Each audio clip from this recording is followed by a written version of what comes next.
Hey guys, welcome to a Alt-Shift-X live stream to talk about Dune.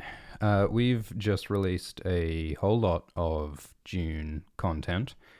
There's a big 85-minute long video called The Real Dune, which is comparing the 2021 Dune movie to the first Dune book.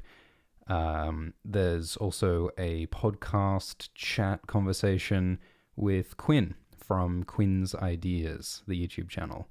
So if you haven't seen those, there are links in the video description to go and watch that video, to go and subscribe to the podcast. So always after videos, especially such ridiculous, huge videos as this one, there's a lot of bits and pieces, lots of little bits of information and details that didn't make it into the final video. Because believe it or not every detail was included. It took a lot of editing to choose the most important details to include in the Real Dune video. And there's lots of other bits and pieces that I would still love to talk about. So in this stream, I'm going to talk about some of that stuff, some of the details, some of the ideas that I think are really cool that weren't mentioned in that video.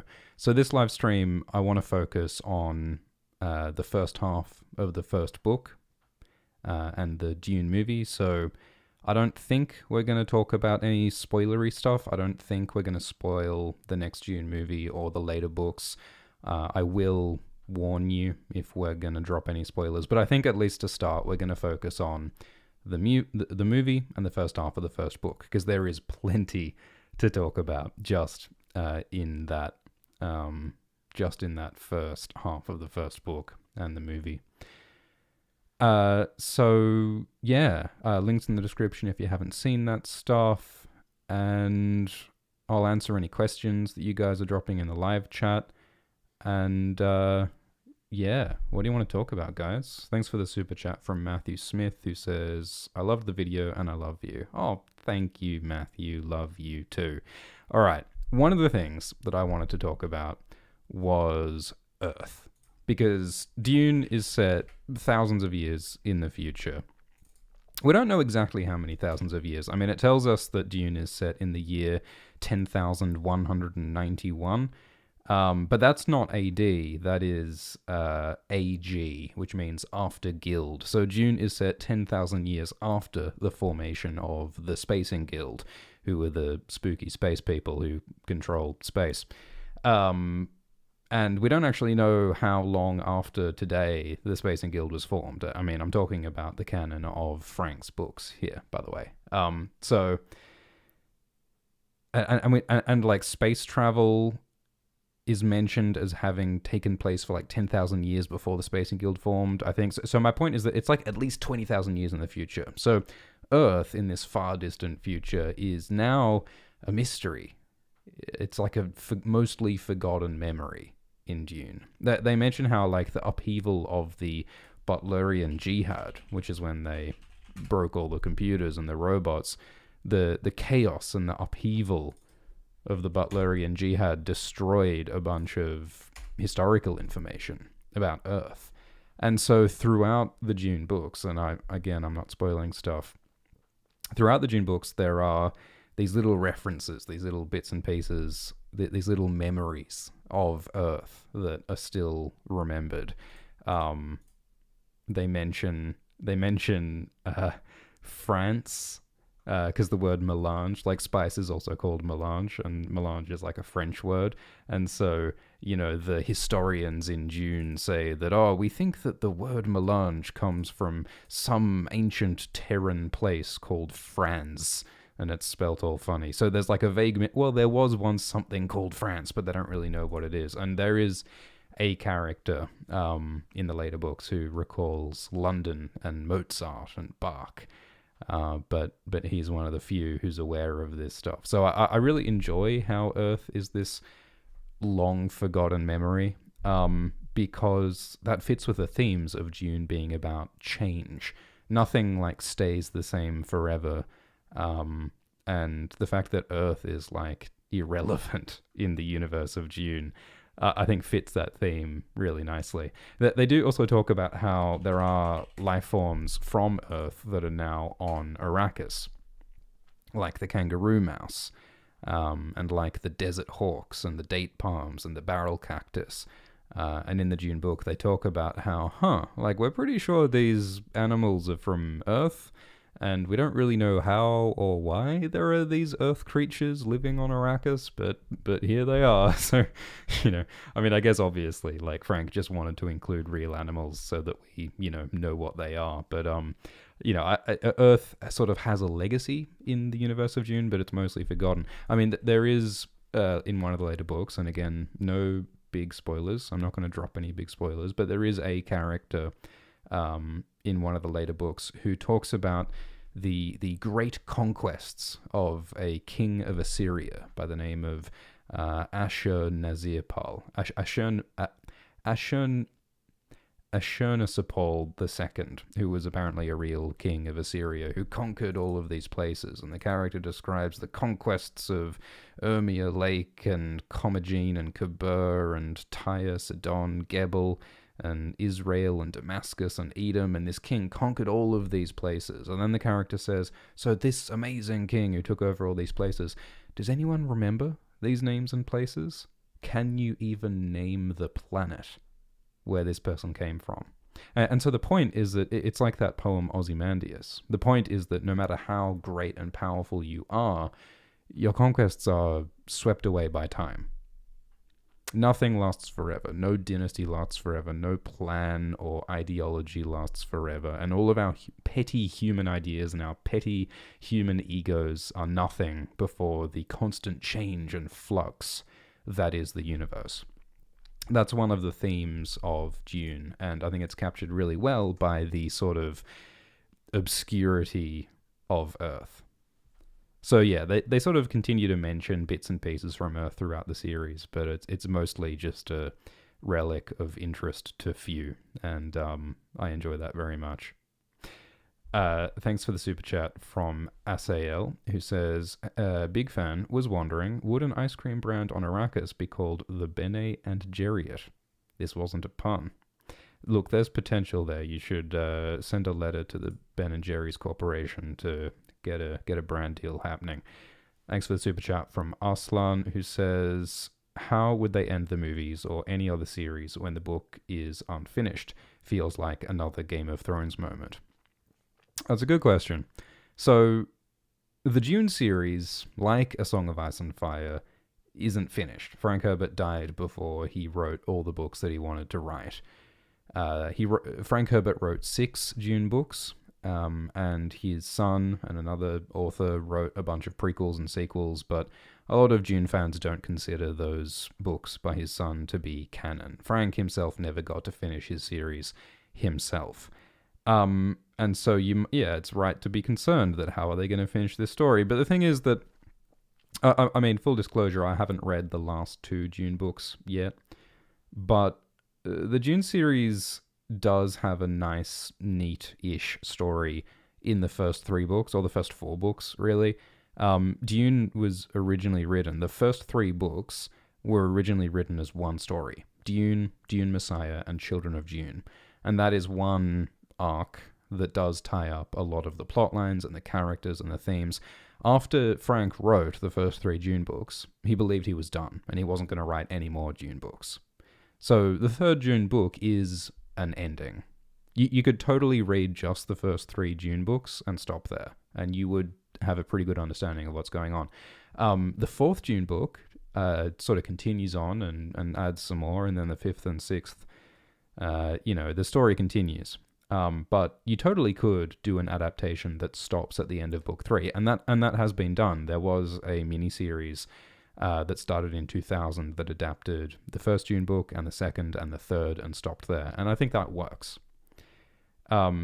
So I wouldn't worry about them like running out of story and I mean they're not gonna make big budget movies of the later Dune books anyway. I won't spoil anything, but the later Dune books get very, very weird, and I don't think they would make great Hollywood action movies. without spoiling anything, like book 4, for example, involves a lot of talking and not a lot of action. I mean, if you think Dune was kind of slow, and like conceptually, like the sci-fi and the themes, like the Dune books get weirder with every book, and I love them for it, and I recommend that you all go and read these books. But with the current Dune movies, like Denis Villeneuve has talked about, well, you know, we're going to do Dune Part 2 to finish the first Dune book, and hopefully we will get another movie to adapt Dune Messiah, which is the second book. But Denis Villeneuve is not even talking about adapting the third book, let alone the fourth or the fifth or the sixth book. I don't think it would be a good idea to try to make the fourth and fifth books into Hollywood movies. It's just too weird. Maybe like a animated miniseries would be cool or something, but yeah. So the Dune books aren't finished, but like I wouldn't worry about it. Just read the books if you're interested, honestly. Quibbles says, have you read the Brian Herbert books? Love all your videos. I have not read the Brian Herbert books. I mean, I've read some of them, and I have not felt the need to read a whole lot more. There's plenty to talk about in Frank Herbert's books, so that's what I'm focusing on. And maybe I'll take more of a look at the Frank Herbert books later. I mean, I have been looking at some of the imagery in the Real Dune video.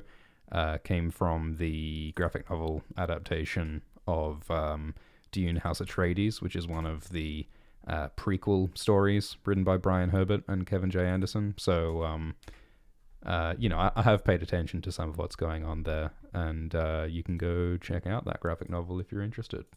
Thanks for the super chat from Nicholas, who says, can you elaborate on what exactly Leto was trying to stop from happening? Do the books give more information on what he sees? So that's a question about book 4. We're not going to talk about the later books just yet. Later on. How about later on? I'll give a big spoiler warning and we can talk about some of that stuff. But for now, we're going to focus on the first book and the movie that just came out. I mean, short answer, without spoiling anything, it stays ambiguous. Like we know the basics of what was going on there in book 4, but like a lot in Dune is left ambiguous and unexplained. And Frank Herbert was very deliberate about that. I mean, Frank Herbert talked about how he wants to spark people's imagination. He doesn't want to explain every little thing. So if you're coming into Dune expecting clear answers on everything, you're going to be disappointed. The purpose of the story is not to present here's an answer to every single question. The purpose is to present you with questions that tickle your brain, and I think Frank does a great job of that. But yeah, we can do some spoilery stuff a bit later on. Thanks for the super chat from Cal Jager, and thanks for the super chat from Zach, who says, been following you since the Game of Thrones videos for years. Your content is unmatched. Love it. Thank you, Jennifer. Thank you, Andrew. Thank you, Zach. So another thing that I want to talk about, just a little thing, is that we mentioned in the video that Dune is a bit like Game of Thrones in space, because there's a lot of obvious similarities between Dune and Game of Thrones. Like, they both have these noble families who work under an emperor or a king, and they're all fighting, and they're constantly murdering each other and plotting and assassinating and fighting for control of land, and there's this medieval feudal class system. Lots of similarities. And one of the really cute similarities that I enjoy is that the Emperor Shaddam IV comes from House Carino, and the Carino throne is the Lion Throne. They don't really talk much about the heraldry in Dune, but the Carino symbol is a lion, and the Atreides symbol is a hawk, and the Harkonnen symbol is a ram, but they almost never talk about it. Frank Herbert is not as interested in the sigils and the heraldry and the Lannister lions and the Stark wolves. Frank Herbert is not as interested in that. But my point is that Shaddam IV's throne, the Emperor of Dune, sits on the Lion Throne. And I just think it's kind of funny and cute that Lion Throne sounds an awful lot like Iron Throne. Lion Throne, Iron Throne, like in Game of Thrones. Probably a coincidence. But something that we didn't talk about in the video is that Dune has had a massive influence on science fiction. Like, the science fiction of the last 60 years has been massively influenced by Dune. And you can see that in Star Wars. Like, Frank Herbert complained about how much Star Wars was similar to Dune. You can see that in Warhammer 40,000, 40k, in terms of, like, lots of elements. But yeah, I enjoy that little thing. But in terms of, like, you know, like the concept of a god emperor is something that comes up, and that's in like Warhammer 40k, and the idea of like a sort of a low tech sci-fi, or like even just like a low tech aesthetic that you see in like Star Wars to some extent. You can see borrowed from Dune. It's hard to overstate the significance and the influence of Dune. Anyway, Smith Black, thanks for the super chat, and Smith just says beef swelling. So you might have seen the meme of like the beef swelling in the loins. This is sort of an infamous line in Dune that comes from a sex scene. Quote, "There was an adult beef swelling in his loins, and he felt his mouth open, holding, clinging to the girder shape of ecstasy. Then a sigh, a lingering ground-swelling sweetness, a collapse." That's the description of a orgasm in the third Dune book. An adult beef swelling in his loins. Yeah, the sex scenes are not the best part of Dune. Thanks for the super chat from Braun, who says, like movie and you talking about it, but the start of the first book was hard to get past for me. Do you think it's worth to keep trying to get over the hump? Yeah, the first chapter of Dune is tricky because they throw a lot of jargon at you, like Gom Jabbar and Kwisatz Haderach, and they actually comment on that within the chapter. Where are my notes? There totally is a moment where they're like, yeah, Paul thinks, ooh, the strange words. What's a Gom Jabbar? There are so many things to learn. And then in the second chapter of Dune, the Harkonnens are talking, and the Baron's like, stop saying all this nonsense. You're saying all this nonsense just to confuse this other character. Like, that is a theme in Dune, is that words and language can be confusing and overwhelming. And Frank Herbert does deliberately do that. He confuses us and overwhelms us as a way to sort of test and challenge and provoke us to sort of figure out what's going on. Dune is like a puzzle sometimes for the characters and for the reader. To answer your question, Dune doesn't get easier. Like, it's not like once you get past the difficult beginning, Dune is just easy to understand and easy to read, and it's all smooth sailing from then on. I would say that Dune gets more and more dense and weird and complicated as you go on. Like, at least within the series. Like, each Dune book gets more weird and more difficult than the previous book.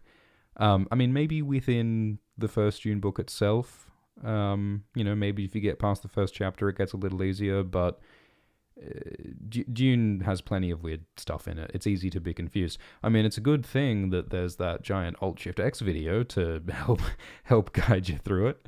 And I hope that we'll make an Alt-Shift-X video to explain the second half of the Dune book and other Dune books as well at some point. But yeah, I would not say that the Dune book gets easier. Thanks for the donation from Ranark, who says, I've seen some criticism of the most recent movie as a white savior narrative. What are your thoughts on this? I feel like the movie makes it pretty clear what Paul is doing isn't necessarily good. Yeah, the answer to that question is, if you read the rest of the story, if you read Dune Book 2 and Dune Book 3, you will find that Paul's not a savior. I mean, I won't spoil it, but the point of Dune is to question and complicate the whole idea of a savior.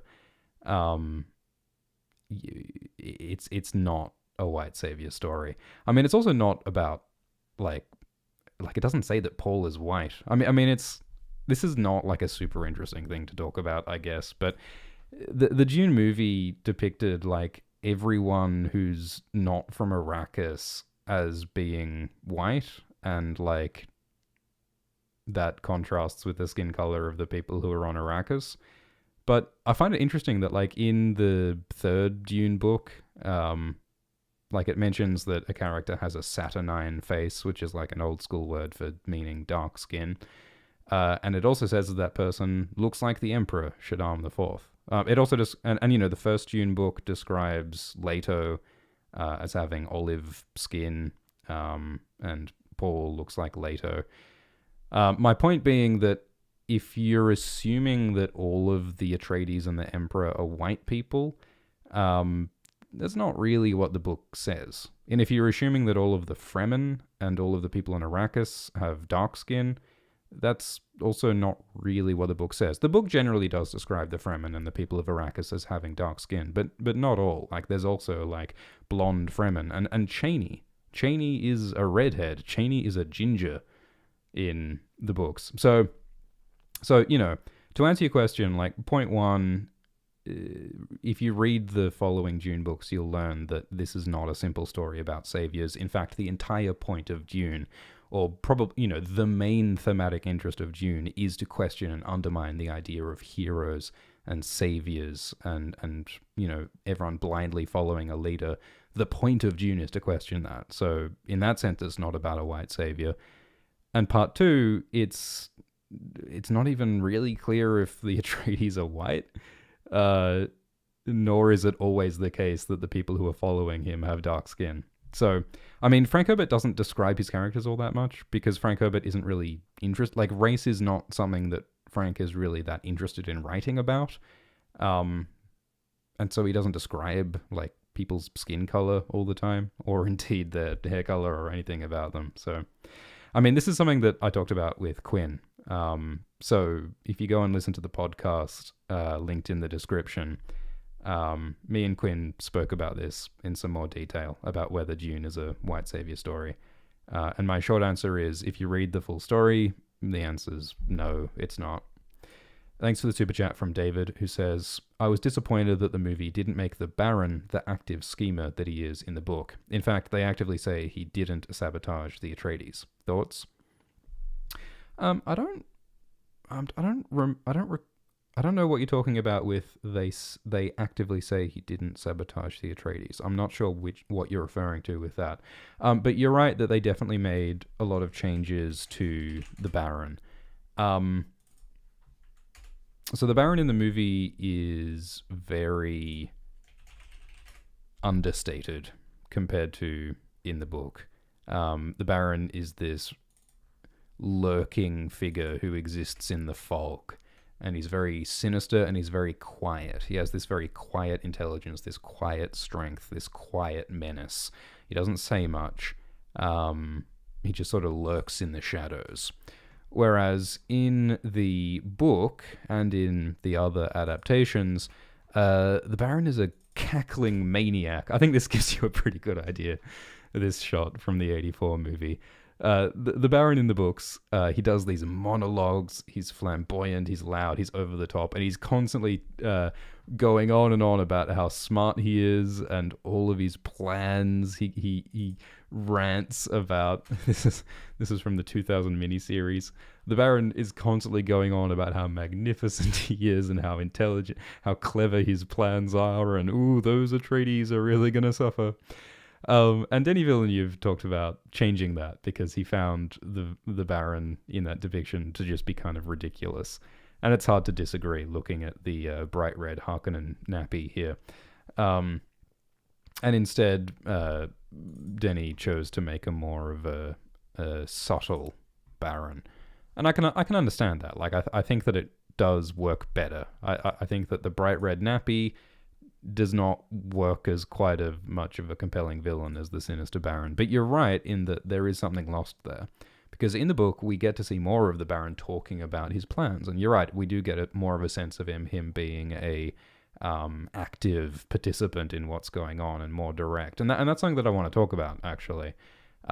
Because in the book, in these scenes where we get to see the Baron plotting and scheming, like in this art by Rostislav Zagornov, one of the things I really enjoyed was their discussion of the hunter-seeker that they send to kill Paul. So you remember in the movie and in the book, this little device gets sent to kill Paul. This little flying needle comes to strike his heart. And I like the context that we get behind that in the book. Because in the book, the Baron and Peiter are discussing, like we sent this hunter-seeker to kill Paul. And they say that, that they say that this hunter-seeker was not, in the book, that's not the only attempt that they make to kill Paul. They actually send they fill Paul's bedroom with 100 different death traps, and most of those death traps were decoy death traps that they intended for Thufir to find and to disarm, while the hunter-seeker was the one real trap that was more deeply hidden that they really did intend to kill Paul with. So there's this multiple layered thing. But there is another layer to that, which is that Vladimir says that, well, he actually kind of doesn't care if the Hunter-Seeker kills Paul, because even the Hunter-Seeker is a diversion. So it's like a diversion within a diversion, because their real plan is with the traitor Yui. So I enjoy how, that's one of the details that we get. And I mean, we talk about in the Real Dune video, we talk about how the Baron constantly talking and indulging his ego and indulging his just love for talking all the time. That's part of his indulgence and his weakness, and it's it's part of his failure to control himself is the way that he speaks. I mean, there's a moment where he's talking to the beast Raban, and Vladimir explains part of his plan to Raban. And then in his head, the Baron is like, wait, why did I tell that to Raban? I shouldn't trust him with that information. It was a bad idea for me to tell Raban that. So even the Baron is aware that his constant talking and bragging is bad for his survival. It's not smart for him to be rabbiting on like that, but he does. And so I agree with you, David, that there is something lost in how they changed the Baron, because the Baron's indulgent, rambling persona is part of how he embodies the evil and the weakness that Dune is trying to criticize. You must control yourself, and the Baron talking is part of that. But also, there's the fact that they had to cut something, they're fitting this enormous, complicated book into one movie. They had to cut a lot, and making the Baron less talkative, that is one way of removing too much material. Thanks for the super chat. And by the way, it is if you do want to give a super chat to ask a question or whatever, it is better to use the donation link in the description, the Streamlabs donation button up the top of the video description on YouTube. If you use that link, YouTube doesn't take half the donation. When you use Super Chat, YouTube takes a chunk, but if you use that link in the description, they don't, so it is better. But whatever. Thanks, guys. Thanks for the Super Chat from Barnell, who says, have you read the Saxon Tales from Bernard Cornwell, or The Last Kingdom? No, I haven't, sorry. Thanks for the Super Chat from Loki. Kel Jager asks, have you read Red Rising by Pierce Brown? I haven't, but, well, I've read a bit of it, because that's about the colonization of Mars, or years later on Mars, there's a civilization of humans on Mars. And I did read the first chapter or whatever that describes a hanging on Mars, and it was incredibly dark and disturbing. It said, and I don't think this is a spoiler, I think this is the first chapter of Red Rising by Pierce Brown, but it said that they hanged a man, and in this brutal, horrible society, they force the family members, when someone's being hanged, they make the family members pull on the hanged man's legs so that the noose tightens and kills them faster, because on Mars, it's only got a third of the gravity of Earth. So you can't hang someone in the usual way on Mars with the less gravity, so they make the family members do it. It's just this horrifying, striking way to start a goddamn sci-fi series. So yeah, I have read a bit of Red Rising, and I would like to read more. I could totally imagine Red Rising being adapted into an awesome TV show or something, from the little I know. But yeah, it looks like a cool series. Thanks for the super chat from Gotham, who says Paul is Azor Ahai. There are certainly similarities. I mean, it is funny how in Dune, the messianic chosen one is called the Kwisatz Haderach, or the Lisan al Gaib, or the Mahdi, depending on who you ask. And in Game of Thrones, the chosen one is called Azor Ahai, or the Prince that was promised, depending on who you ask. And Azor Ahai is what's it called again?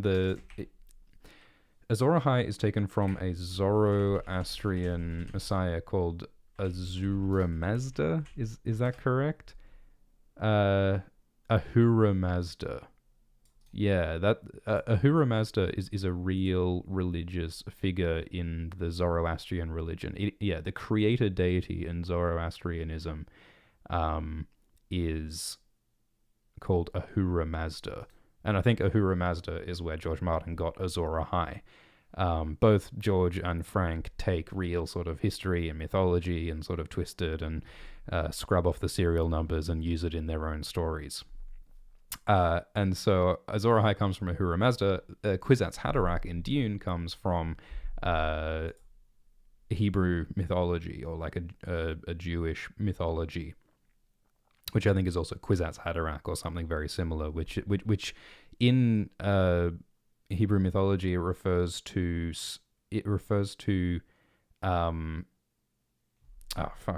it's like it's miraculous transportation. It's traveling from one place to the other by leaping across a large distance. There's a beautiful term for it. It is, I should remember this. What's the term? What's the phrase that they use? Yeah, the shortening of the way, or contracting the path. It's like bringing together the two distant places so that you can instantly cross them. That's what Kwisatz Haderach means in Jewish sources, and that's what Frank adapted for Dune. And that idea of shortening of the way, that also kind of evokes the idea of fold space, the idea of instantly traveling across space when you think about it, which is another thing that I want to talk about. What a segue. Because in Dune, in the real Dune video, we talk about how spaceflight in the new movie, these giant ships called hayliners or highliners are like these tunnels. They're like these tunnel-shaped objects, and it seems that ships fly through them to reach a distant place, because you can see there's another planet through the hayliner ship. So it seems to be like a wormhole through space, so that you can instantly travel from one galaxy to the other. And that is an idea that is talked about in the later Dune books, the idea of folding space and instantly traveling. And that is an idea that comes up in the David Lynch Dune movie from the 80s. There is a very fun and ridiculous scene where the Spacing Guild navigator folds space, and it's this whole dramatic thing. But in the first four Dune books, there is no mention of fold space. There is no mention of instantly traveling through space. In fact, it's pretty clearly described as traveling through space, like not instantaneously, but it takes time to fly. I mean, it's faster than light, I suppose, but it still takes time to travel. It's not instant fold space technology in the first four books. So it's interesting that they brought that idea into this movie, and I think it works. I think it looks great, and you know, Denis Villeneuve talked about trying to evoke a sense of mysticism with the space travel and with the technology, and I think that works really nicely. Thanks for the super chat from Raphael, who says, do you think George Martin watched the Dune movie? If so, do you think he wishes Denis Villeneuve makes A Song of Ice and Fire movie?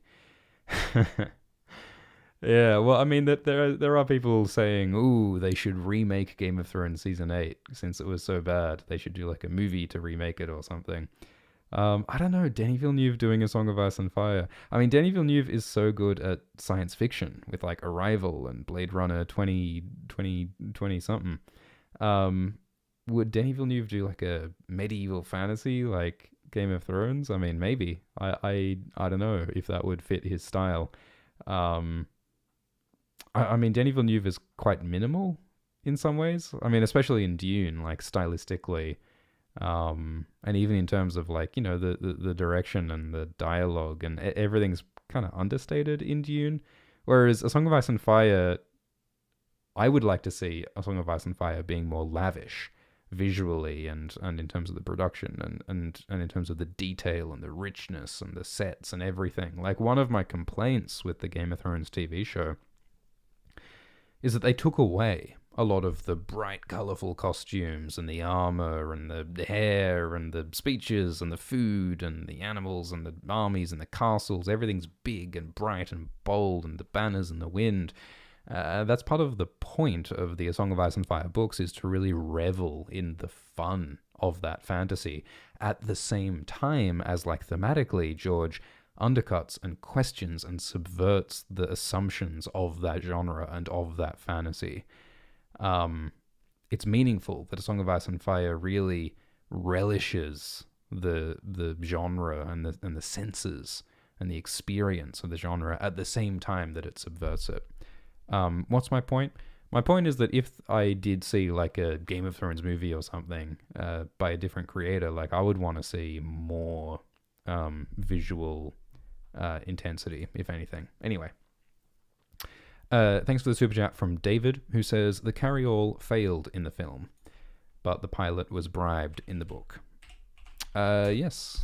So in the movie, we had this carry-all thing, which it's cool that... All right, so like, these are the spice harvester machines that are used for extracting spice from the sands, so that it can be processed and sold. And spice harvesting always summons a worm because of the vibrations, and the worm attacks it. So spice miners use a carry-all to carry the spice harvester to safety before it gets eaten, which is an incredibly dangerous job, isn't it? Just putting yourself in the way of a giant destructive sandworm. How was work, honey? Well, didn't get eaten today. But the carry-all that carries the harvester to safety is in the book described as just a big ornithopter, is how it's described. And it doesn't really go into any more detail than that, as far as I remember. Whereas in the new movie, they chose to make the carry-all not just into a bigger version of an ornithopter, but it has this big inflatable hot air balloon thing in this concept art by Steve Berg, and this giant balloon inflates and then flies the harvester to safety, which looks great, and it sort of looks like it could work, Whereas if they got another one of these spindly, bloody ornithopters with the little metal wings, it would be hard to believe that spindly little ornithopter carrying an entire harvester, right? So I think this design of this carry-all is a really elegant and appropriate change. And that, like I talked about this with Quinn in the podcast, which is linked in the description.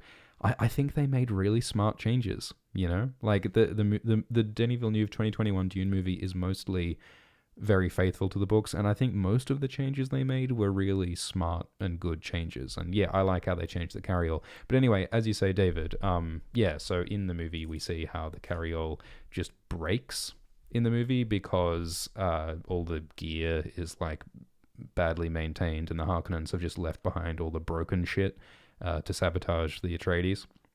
Whereas in the book, the Harkonnens actually specifically like got some of their agents to like take over the carry-all and fly it away to screw over the Atreides. Which, the more I think about it, doesn't make a whole lot of sense, because how could the Harkonnens have known... Oh, I guess the Harkonnens would have had a spy that would have let them know that Leto and the Atreides were visiting that particular harvester. I don't know. It's a very minor change. Thanks for the donation from Chester Tester, who says... I've never understood how houses have tried for generations to break the imperial conditioning of Suk doctors, and in the end all it took was just to threaten their family. Are you seriously telling me no one ever tried that before, or even considered it? Yeah, that's an interesting question. So Dr. Yui is a Suk doctor with imperial conditioning, and what that means is that he's been conditioned, or, I suppose brainwashed is probably a better word, to never kill a human being, which is like, the Hippocratic Oath, basically. It's also mentioned in later books the idea that like they can't even turn against their masters in any way. The point is that because of his conditioning, it's meant to be impossible for him to be a traitor. But the Harkonnens break his conditioning by torturing his wife Wanna, and the torment of seeing his wife tortured is enough to break his conditioning, and so he works with the Harkonnens. And yeah, like you're right, Chester. You would think that someone would have tried that by now. I mean, I guess like there aren't all that many Sook doctors around. Like it's probably only the really rich noble families who can do it. Maybe Yui was a particularly vulnerable person.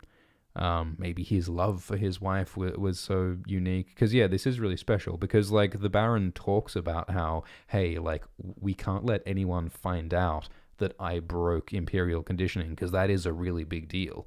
And so in the book, the Baron actually specifically tells the Emperor, oh, hey, by the way, it's not, I didn't break Imperial conditioning. No, it's impossible to break Imperial conditioning. It just turns out that Yui was not a real Sook doctor. He didn't have the real Imperial conditioning. He was a fake Sook doctor. So the Baron wants the Emperor to think that Imperial conditioning it does always work and there's no way to break it. I suppose so that the Baron can use this secret knowledge that it is possible to break the conditioning to his advantage. So yeah, I mean, that is an issue that's discussed, Chester, in the books. And I guess no one has. I mean, here's another possible answer. The Harkonnens are notably innovative in the field of torture. I'm sorry to say. So like Piter de Vries, we as we say in the real Dune video, he is a twisted mentat. Mentats are not meant to be as fucked up as he is. He has all of these evil desires. He likes to torture people. Like in the book, Piter, when he's standing over Leto, like there's a scene in the book where the Baron has found out that Paul and Jessica have escaped. And so the Harkonnens threaten to torture Leto to find out where Paul and Jessica went.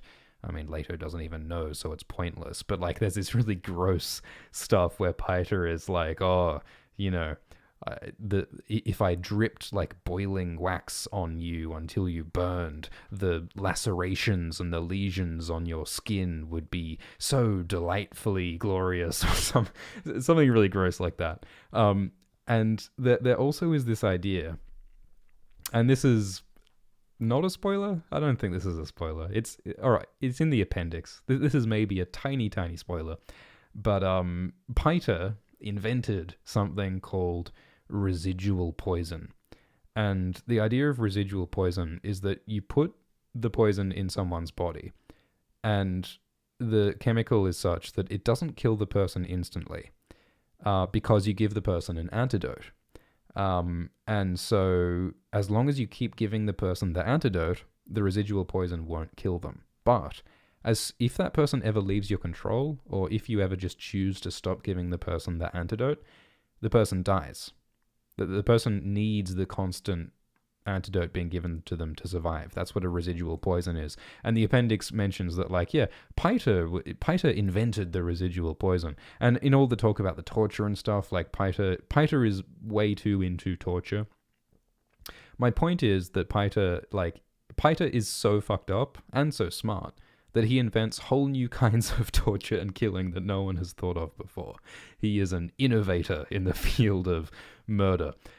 So my point is that maybe, Piter and the Baron are so depraved and so horrible and so evil that they came up with kinds of torture and ways to manipulate and fuck with Yui that were so horrible that they were the first to ever break Imperial conditioning. They made Yui suffer more than any Sook Doctor ever had before. I think that's a very plausible explanation for how they broke the conditioning. And I mean, we talk in the Real Dune video about this spider monster that's in the movie.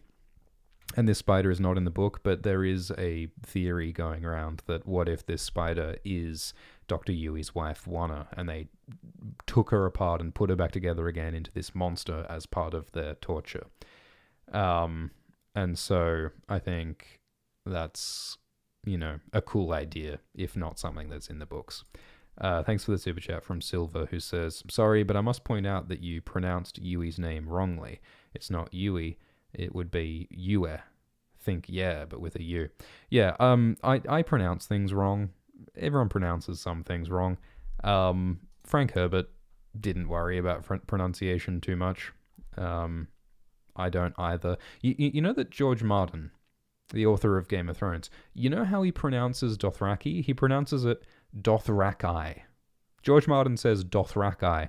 And look, it's a matter of taste. I prefer to say Dothraki. We're allowed to say things differently. Everyone speaks things differently. Although, tell you what, I will admit that my pronunciation of Dune, I can understand if that aggravates you. Because I know that most people say Dune. I tend to say Dune. Most people say Dune. Dune. Dune. And, you know, I respect that. I probably should say Dune. And the reason for that is that the author of Dune, Frank Herbert, he said that part of why he named his book Dune is that Dune sounds like doom. As in, you know, disaster. Doom. And it does take on a wonderful, ominous undertone when you say it like that. So, yeah, I should say Dune. Yui, Yue, Yui, Yue. Yeah. Anyway. Yeah, Sean in the live chat says, George isn't a real fan. Yeah, George doesn't know how to pronounce his own characters. He doesn't know what he's doing. Yeah, look, we should put umlauts in it. Smash Davo in the live chat says, it's like Harkonnen versus Harkonnen. Yeah, I know what you mean. And Atreides versus Atreides. Yeah, I mean, yeah, that's another thing. Frank Herbert says Atreides. Atreides. It's like 4 syllables as opposed to Atreides, you know? So look, I play it fast and loose with pronunciation. You know, whatever. I think it's not the most interesting part of the story, and Frank Herbert said as much as well. Anyway, thanks for the donation from Leo, who says, "Is this Dune related in any way to the movie Dunk that released a while ago?" I think there are some interesting similarities. Yeah, I know what you're saying, Leo. Because in the posters and in the advertisements for this new Dune movie, have I got a poster that I can pull up? I'm sure I do. The sort of stylized lettering that they used to advertise this new movie. It's they've changed the letters into this, like the D, the U, the N, and the E are each these sort of curves.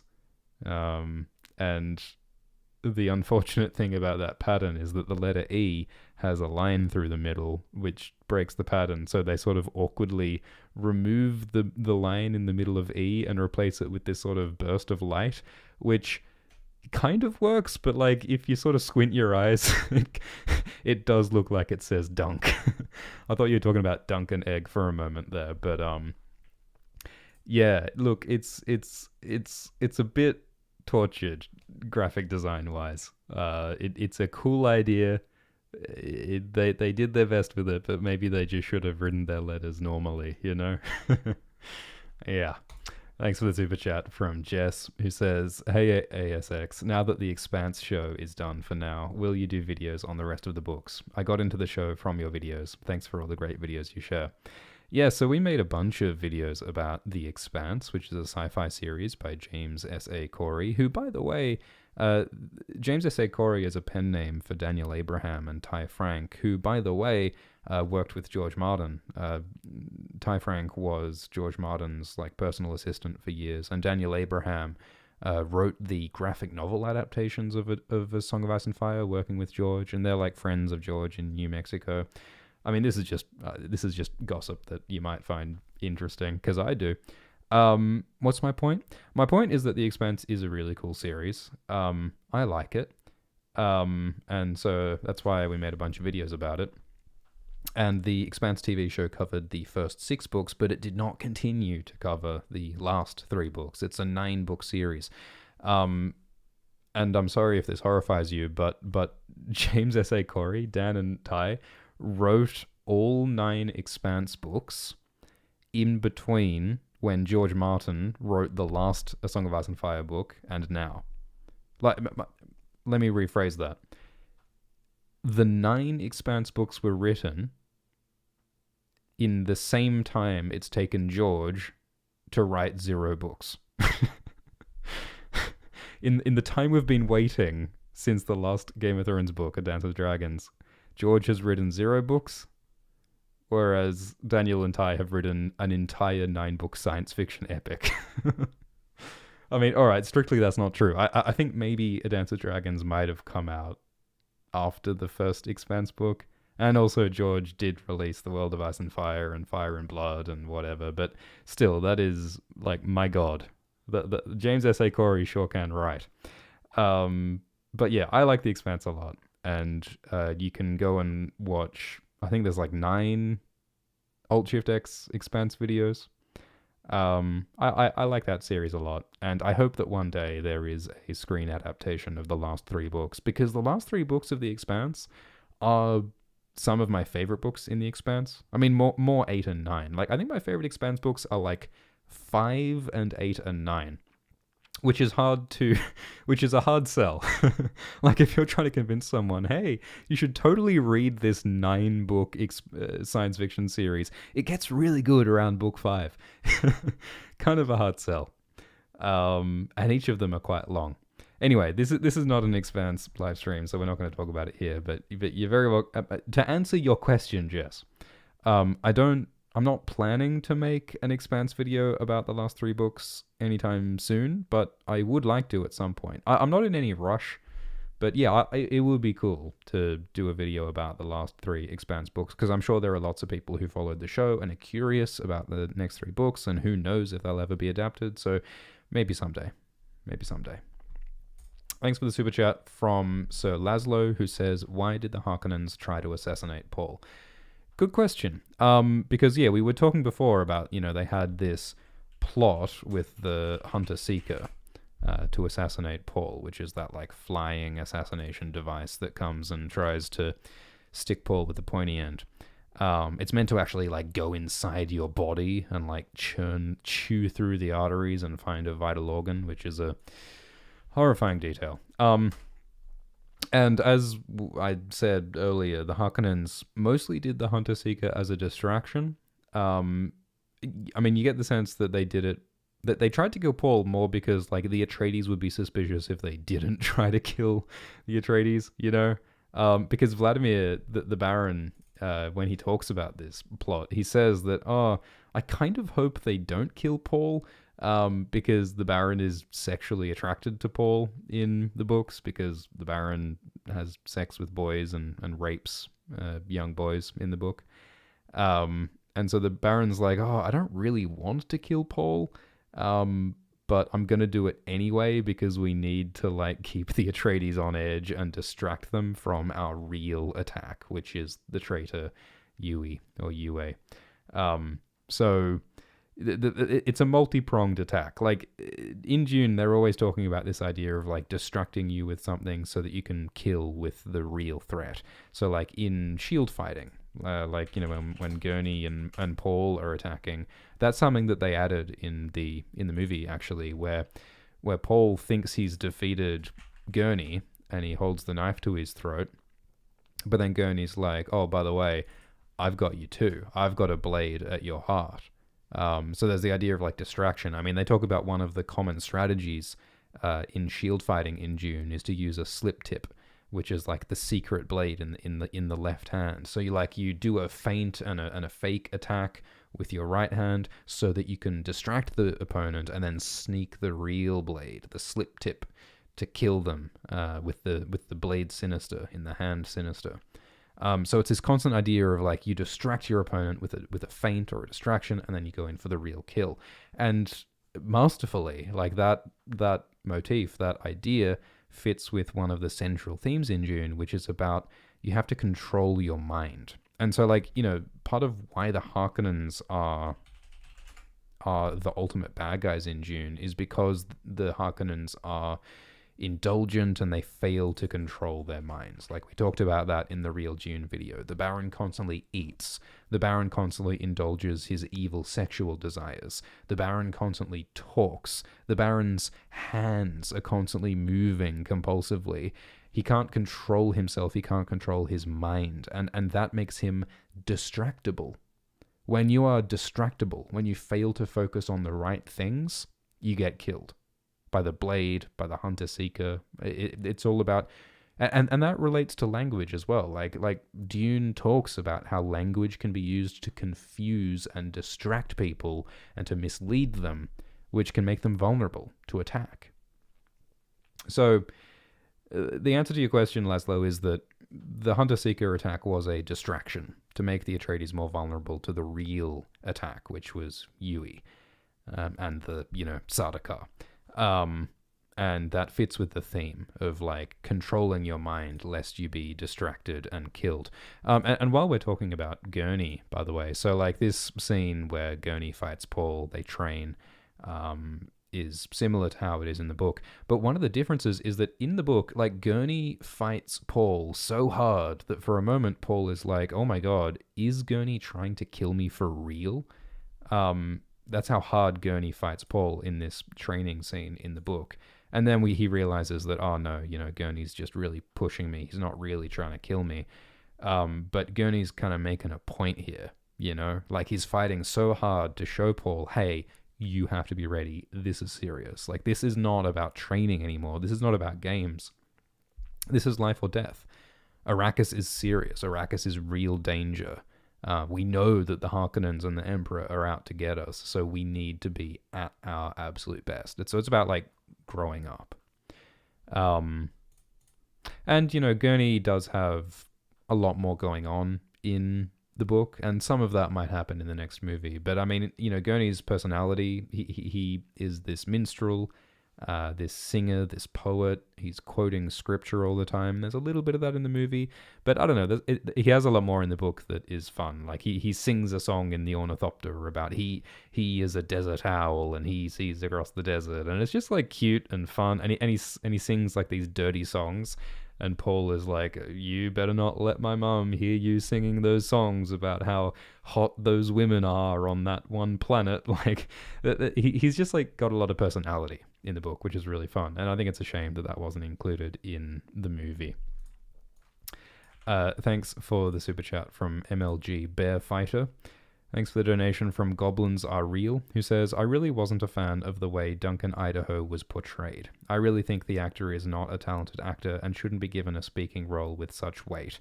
What were your thoughts? I think that Duncan in this movie worked, played by Jason Momoa. I think that he's right for the role. But something that... Go and listen to the podcast with Quinn that's linked in the description if you would like some more discussion of that, because I don't want to spoil anything. But in terms of Duncan and Jason Momoa and the acting performance, go and listen to the podcast linked in the description if you want more on that particular topic. But overall, yeah, I think it works, because Duncan is meant to be a powerful warrior. He's meant to be really hot. He's meant to be just this cool dude, and I think that is what Momoa did, and I think that it worked. I mean, there is more going on in the book, of course, with, like Duncan gets drunk at some point, and it is a shame that we never get to see we don't get to see Jason Momoa go wasted in the Dune movie. That would have been fun. And, there was also an opening scene originally in the movie where Duncan, like, lands on Arrakis alone, and that was going to be the opening, but it changed. But, I was happy with Momoa's performance. I thought some of the fight choreography was a bit lacking with some of Duncan's fights, but yeah, whatever. I enjoyed it. Thanks for the super chat from Schwabi. Sir Pounce, Lisan Al-Gaib theories, please. Sir Pounce is definitely the Kwisatz Haderach. Thanks for the super chat from Chris, who says, have you seen Severance? Lots of fun theories there to discuss. I have seen Severance, which is a new TV show. It's on Apple, and it is a workplace science fiction horror comedy, is how I would describe it. I won't discuss it in detail on this Dune live stream, but I did enjoy it. And one of the interesting details is that Christopher Walken is in Severance, the actor, and he has been cast to play the Emperor of the Universe, Shaddam IV, in the next Dune movie. And I think that is great. and I talk about that with Quinn in the podcast episode linked in the description. Thanks for the donation from Andrew, who says, sorry if this has been asked already, but what was your favorite scene in the movie versus the book, and vice versa? Loved the newest video. Really enjoy these deep dive videos. What was my favorite scene from the new movie that wasn't in the book? That's a great question, and I'm sure I'll be able to think of a good answer if I think about it. I mean, something that we talk about in the video is that the Atreides are more sort of a normal family in the movie compared to the books. Like in the books, they're more sort of formal and military, and Paul calls Leto Sir more often. They're more sort of emotionally distant. Whereas I quite liked that in the movie they have this breakfast scene with Paul and Jessica. Insert Walt Jr. Breaking Bad meme here, I suppose. But seeing Paul and Jessica have breakfast is just like a simple thing that makes them feel like a normal family. Like they're just relaxed. They're just in a space that's just domestic and normal and routine. And we don't see that in the book. In fact, in the book, Leto, there's sort of a weird moment where Leto mentions, oh, by the way, Jessica, like, I will allow you to have dinner on your own in your bedroom instead of in the dining hall, because I won't force you to have dinner with me in like a formal context or something. And it's just kind of this weird moment in the book where it's like, oh, that's kind of a weird and emotionally distant thing to say later. like when we first see Jessica and Leto together in the book, it sort of feels like they don't like each other very much. But then later it's like, oh no, they really love each other. And it's like, okay, like Leto and Jessica do love each other. But like there's a lot of time when they seem very sort of stiff and formal and not emotional with all the Atreides throughout the book. So I think having this breakfast scene was really cool. I mean, another scene they added to the movie was this scene where like the Emperor's spaceship arrives, and we see the Atreides and we see the Herald of the Emperor and we see the Spacing Guild and we see the Bene Gesserit. That's not in the book, but it makes sense for the movie because you want like a visual representation of like, what is this universe? How does this politics work? Like who's the Bene Gesserit? Who's the Spacing Guild? It makes sense to add that. So yeah, I think that made sense. I mean, the graveyard scene as well was not in the book, where Leto and Paul visit the cemetery of the Atreides and they look at the gravestone of the old Duke. Apparently in the Art and Soul of Dune, it's mentioned that when they were making the movie, they originally planned to have Leto and Paul swim to this cemetery on like an island. So they'd have to swim through the water to get there. And there was this like concept art for it, which I think is a cool idea. Because, one of the things they do is they show all of the water on Caladan, which contrasts with the dry deserts of Arrakis. And I think showing the Atreides swimming on Caladan would have really driven that point home really well. Seeing the abundance of water, so much you can swim in it. Whereas on Dune, you can't drown because there's no water on Arrakis. No one swims on Arrakis. So that would have been cool. So yeah, I guess I liked this scene. Like, it creates this emotional connection between Paul and Leto, so his death is more sad. So yeah, I liked that. I'm just like looking through the movie to see which scenes they added. I mean, this is something that I wanted to talk about anyway. Was like Gaius and Jessica. So like Gaius Mahayam, she's the witch, the Bene Gesserit witch who visits the Atreides, and Gaius Mahayam is a really cool character. Again, I won't give any spoilers, but like Gaius is relevant later on in the story in ways which are really cool. But one of the things like in this scene in the book is that, like the scene is about how Jessica feels loyal to her family, and she's like, chosen to have a son, Paul, instead of a daughter. Jessica has gone against the Bene Gesserit's orders. Whereas Gaius is more committed to the Bene Gesserit, and she's saying like, we've got to do this Kwisatz Haderach thing, like you've sort of fucked everything up, but we've got to make do, and we've got to salvage it, and hopefully we can make this ancient breeding plan work still.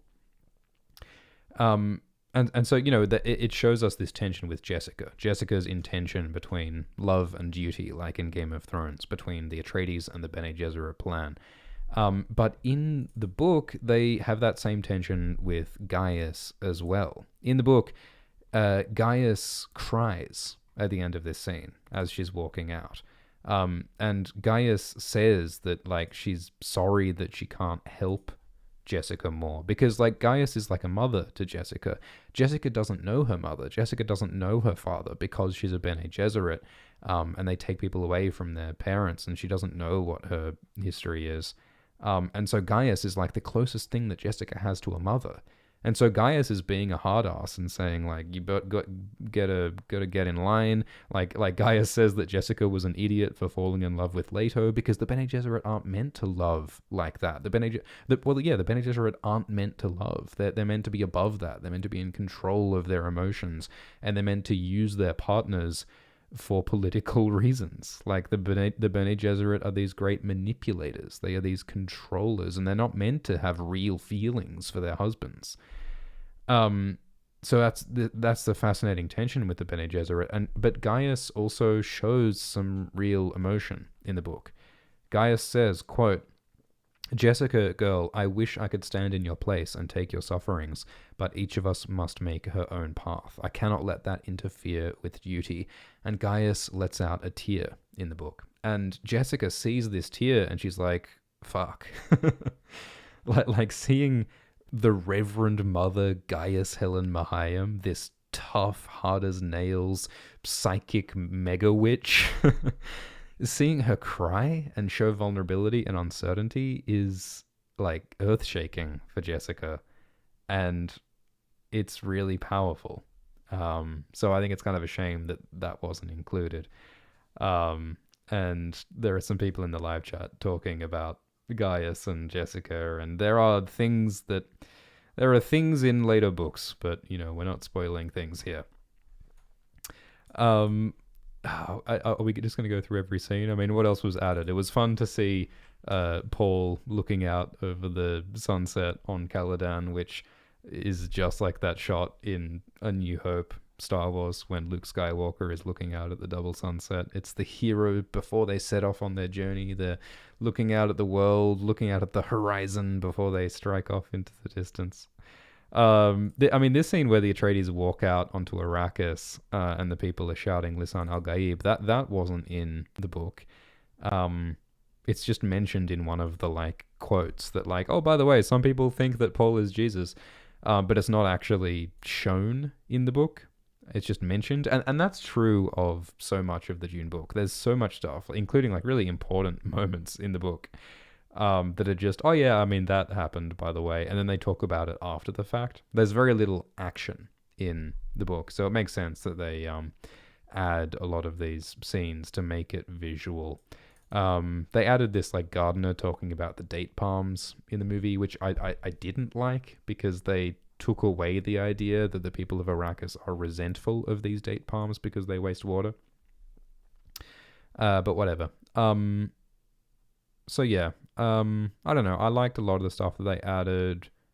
Some of it not as much. I mean, they added the stuff on Seleucus Secundus with the Sardaukar, which was, you know, cool to actually see them before they turn up. I think that worked. I mean, they added this battle scene where the Sardaukar and the Harkonnens attack and the Atreides fight back.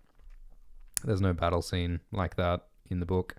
And I think that it could be accused of being a bit silly, this scene in the movie. Like, just seeing a lot of these dudes walk around with machetes, because that's how you fight in the future. I mean, maybe part of the reason why Frank Herbert didn't include a lot of action scenes is that it does feel kind of silly for dudes to be fighting with knives in the high-tech future, but, you know, that's the reality of the world with shields. Anyway, thanks for the super chat from Mark, who says, Battlefield Earth on April Fool's Day. Would you make an April Fool's video about it? Maybe. Mark says that would love your take on Love, Death, Robots. Yeah, I just watched Love, Death, Robots Season 3. I thought there were some cool bits.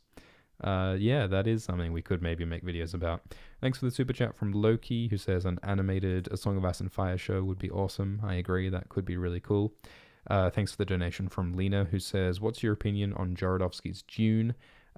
So as you say, like, there were a lot of big people involved in Jodorowsky's Dune. This was an adaptation of Dune into a movie that was attempted in, like, the what was it, the 70s? And it never happened because Jodorowsky, who is this mad Spanish genius, basically wrote a script that was like 10 hours long and would have cost an appreciable percentage of the GDP of a respectable country. And so the movie was never made.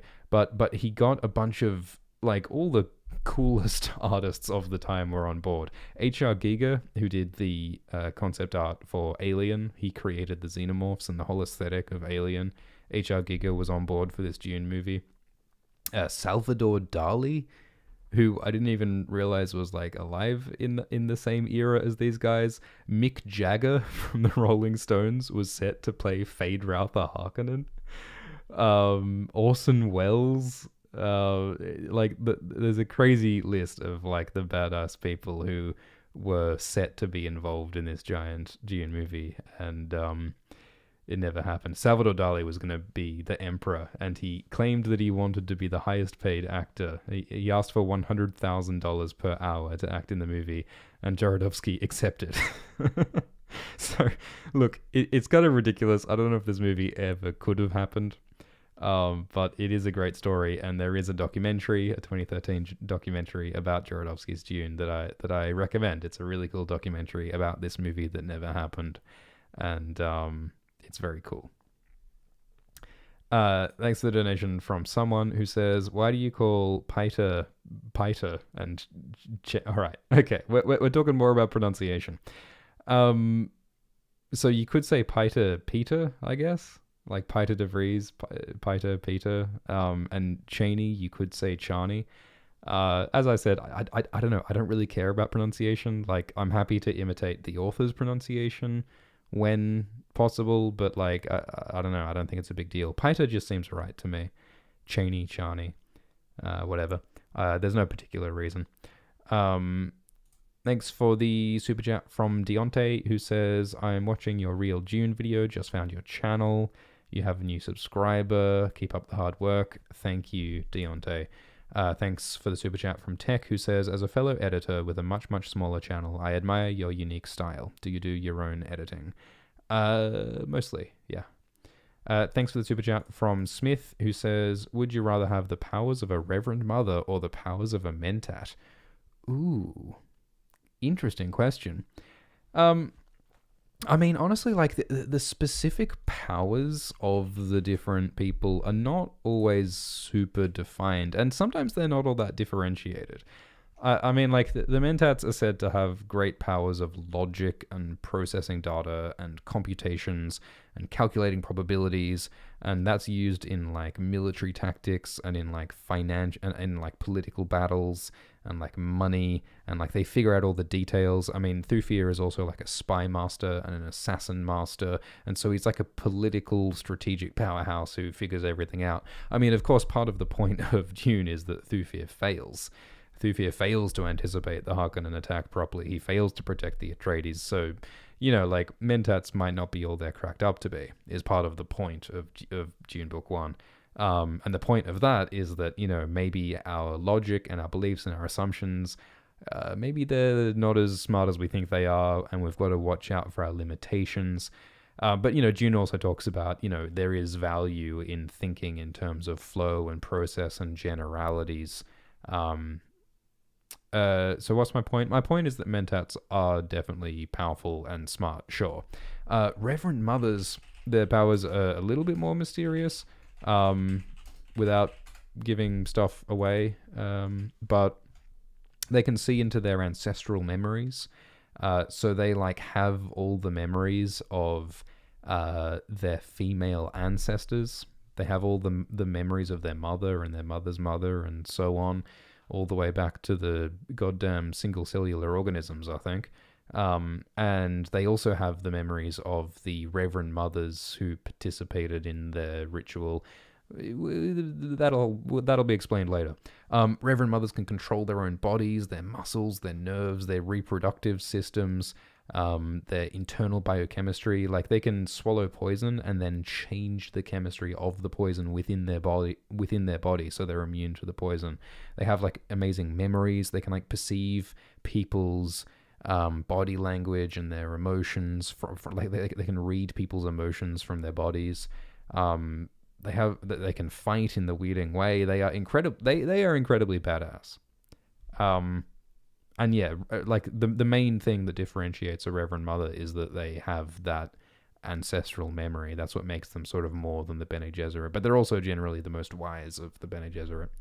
I think the Reverend Mothers are more badass. I mean, of course, like there's no such thing as a male Reverend Mother except for the Kwisatz Haderach. Like the Reverend Mothers are all female, and they can only look into their female memories. But the Kwisatz Haderach will look into all their memories of all their ancestors, and it's that wisdom and that knowledge that makes them so much more powerful, as well as having like extra prescient sight.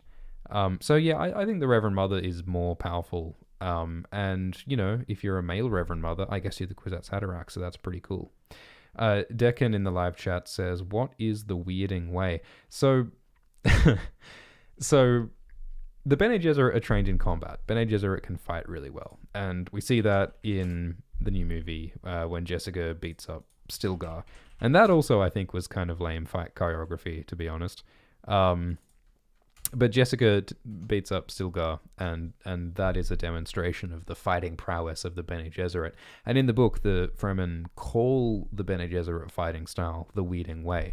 And like Weirding is a term used in some cultures for magic, right? Like Weirding is witchcraft. So when the Fremen call it the Weirding way, I think that's just their general term for their interpretation of what Jessica is doing. In the 1984 David Lynch movie, they kind of changed it. They made the Weirding way into like a thing that was about projecting your voice into a weapon. Like it shoots your voice as like a ray gun, and you've got to get a physical device called a Weirding module that allows other people to use the Weirding way to like blast people with ray guns. Which is very different to the book. The point is that the Weirding way is just a term that the Fremen use to describe the Bene Gesserit's badass fighting style. That's all the Weirding way is. The David Lynch movie made it into ray guns for some reason. But yeah, that's all it is. Thanks for the donation from Smash Davo, who says, "Hey Shift, love ya. What's your overall opinion on the David Lynch adaptation?" Good segue, Smash Davo. I know it's kind of a meme film, but I've always loved how it has more of the LSD wackiness of the book, even though it makes no sense. I agree with you, Smash Davo. Like, the David Lynch movie is ridiculous in so many ways. I can pull up some shots of some of the more ridiculous things in the Lynch movie. I mean, for one thing, there's a bunch of pugs everywhere. Like, this is Leto and Paul and Jessica. There's just an Atreides family pug for some reason, and they take it with them on the spaceship. And I mean, the Lynch movie, like, it's funny, like, Denis Villeneuve wanted to keep the spaceships mysterious and subtle, but, like, in the opposite way, the David Lynch movie, it takes you inside the spaceship, and we get, like, this full-on video of and now we will fold space, and the navigator's like, look, pee-wee-wee-wee, and there's these lasers, and it is not subtle. It is not, but it is, as you say, Avo, it's very trippy, it's very, whoa, what's even going on, man? Like, the visuals lean into that in a way that does suit the sort of trippy vibe of Dune. Like, the minimalism of Denis Villeneuve's Dune does not capture the whoa wackiness of the Lynch film, which is something that is there in the book. There's another pug. We have Patrick Stewart playing Gurney Halleck, carrying his battle pug into the fight against the Harkonnens, I suppose. And I mean, you know, as we said, like, the Baron in the Lynch movie is a cackling maniac flying around on his suspensors like a lunatic, which I think was overdone. And, like, there is this character, Fade Routher, who will appear in the next Dune movie, who's played by Sting, and who wears a tiny metal codpiece and nothing else. And yeah, there's all manner of wackiness that happens in the Lynch movie, and I do love it for its wackiness, and I think that the wackiness is, to some extent, that does capture something that is there in Dune, but for me, like in terms of actually capturing the story and the meaning of Dune, I think the Lynch movie fails in a lot of important ways, which we can talk about in a in another time because it's a bit spoilery, like the ending of the Dune movie. I mean, there's also this. Raban has this like lunchbox that has like a little rat inside the juice box, and then he crushes the juice box and drinks its blood. Like, there's so much fucking bizarre stuff. Like, there are these kids who have. I mean, look, you can watch this movie yourself and make your own opinion. But look, there's things that I like about the David Lynch Dune movie, but I would say that overall it's kind of a garbage fire. I love it, but it's kind of a garbage fire, and it's certainly not a faithful adaptation of Dune. Thanks for the donation from Kermes, who says, the Dune story suffers a bit from exotic, mysterious woman and magical Negro tropes. They are somewhat present in the books, but I thought the movie doubled down on these tropes with the slow-mo visions and memories. What are your thoughts on this?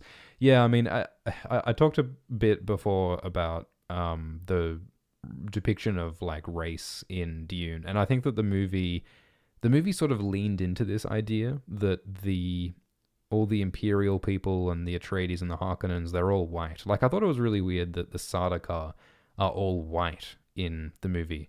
But the Sardaukar come from a prison planet which takes, quote, the worst riffraff in the galaxy. Like, the Sardaukar and Seleucus Secundus are explicitly like people from all over the universe, so why do they all look the same, you know? So my point is that like the whole sort of, at least, you know, people's skin tone and race is not as cleanly divided between, you know, all of these white imperial oppressors and all of these darker skinned Fremen people. That's something that the movie, I think, leans into more than the book ever did. But, you know, there absolutely is like Orientalism and exoticism in Dune. And, you know, I don't know. I'm not really qualified to talk about this stuff all that much, but like, you know, it does lean into the idea of like, yeah, the magical, tribal, primitive, quote unquote, you know, that is a thing in the Dune book and in the Dune movie.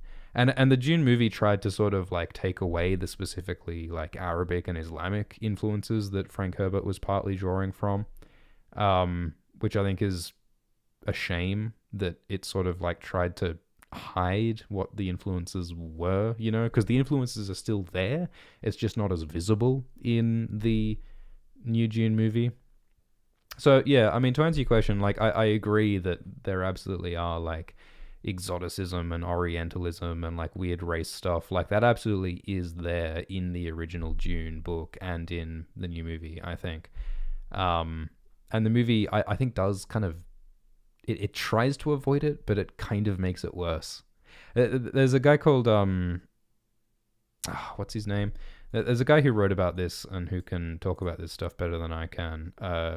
Haris Durrani. If you go and look up the essays by Haris Durrani on Medium, he writes a lot about this stuff better than I can. So you might want to go read from him. Thanks for the super chat from Silver, who says, sorry, yeah, we answered that. Thanks for the super chat from Ashish, who says, what do you think about making the first book as a trilogy itself? The book has 3 books which follow 3-act structures. Movie ending felt abrupt. Yeah, so Dune was originally written, like the first 3 books in the Dune series were originally written as one story.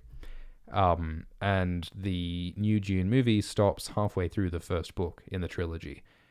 Which is kind of like if you made a Lord of the Rings movie that stopped halfway through the Fellowship of the Ring. It is abrupt. Like, it's like they get to Amon Hen and then they stop. It's like, what? We haven't done anything yet. I guess they kind of framed it around, like, you know, the fall of the Atreides after the Harkonnen attack. But, like, it absolutely is an abrupt ending.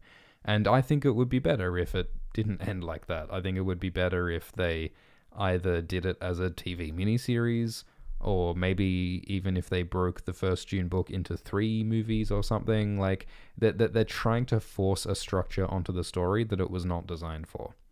I think trying to put the entire Dune first book into one movie is kind of insane. And that's part of why the Lynch movie was not a very good adaptation. I agree that it ends very abruptly halfway through. And I feel like why not just do like a yeah, I don't know. It is abrupt. It wasn't designed to be in a movie like this. I think a TV miniseries structurally makes more sense to me than a movie series. That or just read the books, you know? Thanks to Ilyas. Thanks to Mark, who says, oh, yeah, we did that. Thanks to Bob, who says, I love your All Tomorrows video and found it interesting that Dune shares some overarching ideas with that work, like the space navigators of the guild. Are there more examples of that in Dune? I mean, All Tomorrows involves a lot of like genetic manipulations and sort of the body horror, the grotesque body horror of manipulating humanity and manipulating biology. And that is something that the Tleilaxu do in the books. I mean, we saw that weird Harkonnen spider in the movie, which is reminiscent of some stuff that the Tleilaxu do. And I won't spoil anything, but like there are axolotl tanks and biological manipulations that happen later on that are horrifying in a similar way to how All Tomorrows is horrifying.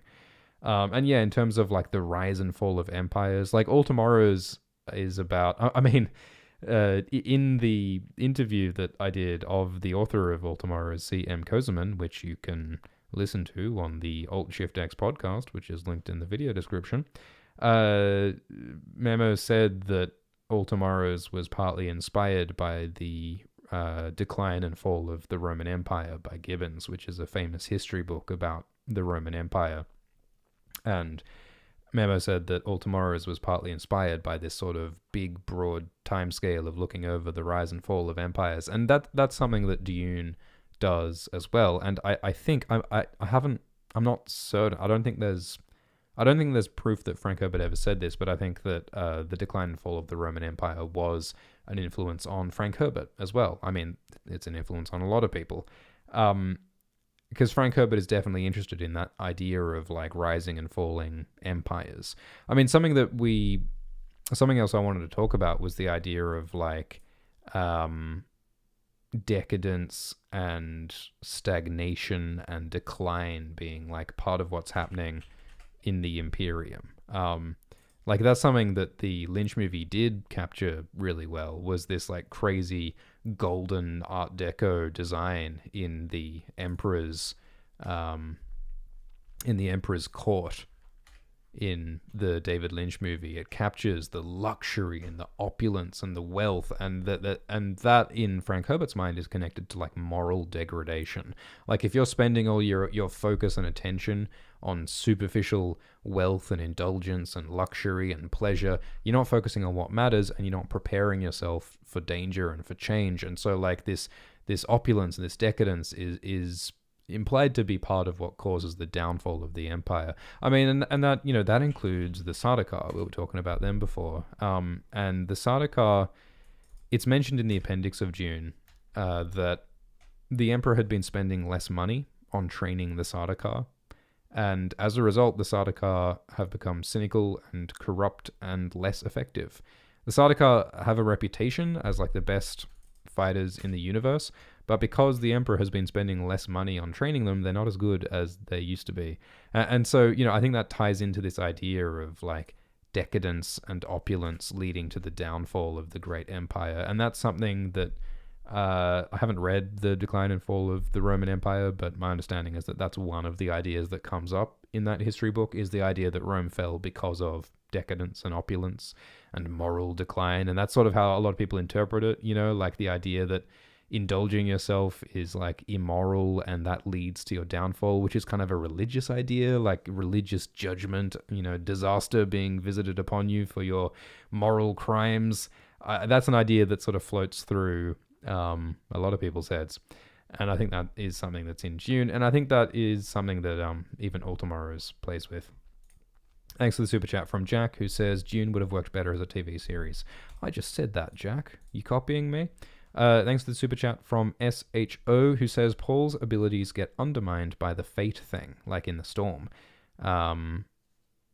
Yeah, so that's something that we talked about in the real Dune video. Like, I think maybe my least favorite change that was made from the movie to the book was that when Paul and Jessica were flying in the storm, Paul heard the voices of the Bene Gesserit in his ancestral memory, I suppose. Like Paul doesn't hear voices in his head like that in the book, but in the movie, Paul hears the voices of the Reverend Mothers, and they tell him to relax and let go of the controls. And so Paul lets go of the controls, and he loses consciousness, but still survives. And I think that's sort of counter to the themes of Dune, because Dune is about like going with the flow, or at least adapting to the flow of the universe. Like, you can't control everything in the way that like Kynes tried to control the environment. Like, you can't just focus on one set of assumptions. You can't focus on just one plan. You do have to adapt to the changing flow of reality.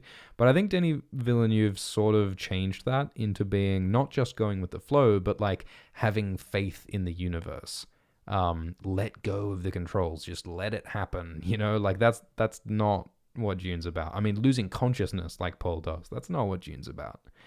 So I sort of disliked that sort of undercurrent of a sense of like faith and letting go of awareness, as opposed to embracing awareness and embracing choice, because Dune is all about individual choice, consciousness, awareness, agency, which I think Denis Villeneuve sort of undermined a bit. Thanks for the super chat from Harvey, who says, best scene not in the movie is the dinner scene, where the gang gets drunk and Jessica figures out what's going on. Yeah, well, we talked about that in the Real Dune video, linked in the description. The dinner scene has a lot of stuff going on.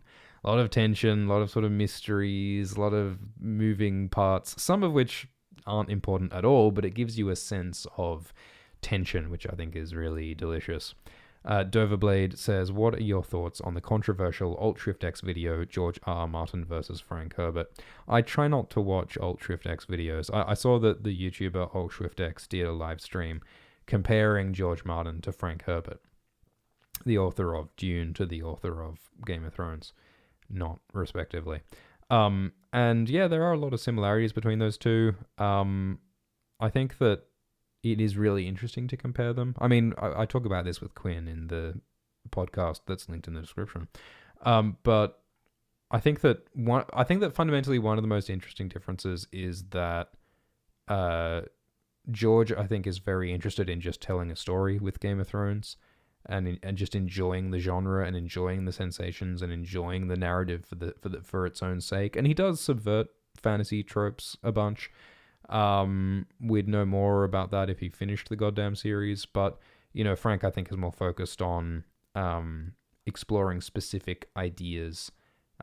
He's more interested in the philosophy and the politics than he is in the characters sometimes, and I think that becomes more true as the story goes on. So not an easy thing to adapt into a movie. Thanks for the super chat from Joe, who says, how do you think part 1 does to set up the theme of not trusting charismatic leaders, making the Atreides more likable? Yeah, so something we talked about in the Real Dune video was that the Atreides are dicks. Like, the new movie kind of makes the Atreides look like they really are just good guys, but in the book there's a lot of stuff that makes us question whether they really are good people. Like, the Atreides do all this sneaky stuff. They use propaganda, and they evict families of people who worked for the Harkonnens. And, you know, Frank Herbert has said, like, these guys are arrogant. They are using the people. And so how was that going to lead into sort of the point of Dune? And I won't spoil it, but Dune is very much about questioning leaders, questioning heroes, questioning messiahs. Maybe it's not such a great idea to have a chosen one after all. And I think that the most important thing for that theme at this point in the story is the jihad. It's Paul's visions of the violent religious crusade potentially being waged in his name. And they do make a big point of that in the movie. So I think that it's a shame that they lost some of the subtleties of the moral ambiguity of the Atreides, because that is getting you thinking about that question. Like, you know, it makes you like the Atreides, and then it shows you that the Atreides do bad things, and so it makes you go, oh fuck, maybe heroes, maybe charismatic leaders aren't to be trusted. And that is a theme that continues. And I think that I think that the jihad, the visions of the upcoming potential crusade are the most important part of that theme at this point in the story. So I think that works fine. Thanks for and something else that I talked with Quinn in the podcast is that Quinn pointed out that Paul makes more of an active choice to stay on Arrakis and join the Fremen at the end of the new Denis Villeneuve movie, which I think is an interesting addition to the movie because it sort of makes it more Paul's choice and Paul's responsibility to join the Fremen, even though he's having all these visions of the potential horrific violent war that could happen if he sort of becomes a leader to the Fremen. So yeah, I think that despite the changes, the movie is still doing a pretty good job of exploring the dangers of the messianic leader. So something else I wanted to mention about this like jihad shot is that it is happening on Caladan. That's something that wasn't in the book, but like when Paul has these visions of the religious crusade being waged in his name, this is on Caladan. This is the same place where like Leto and Paul were walking at the graveyard. This is Paul's home.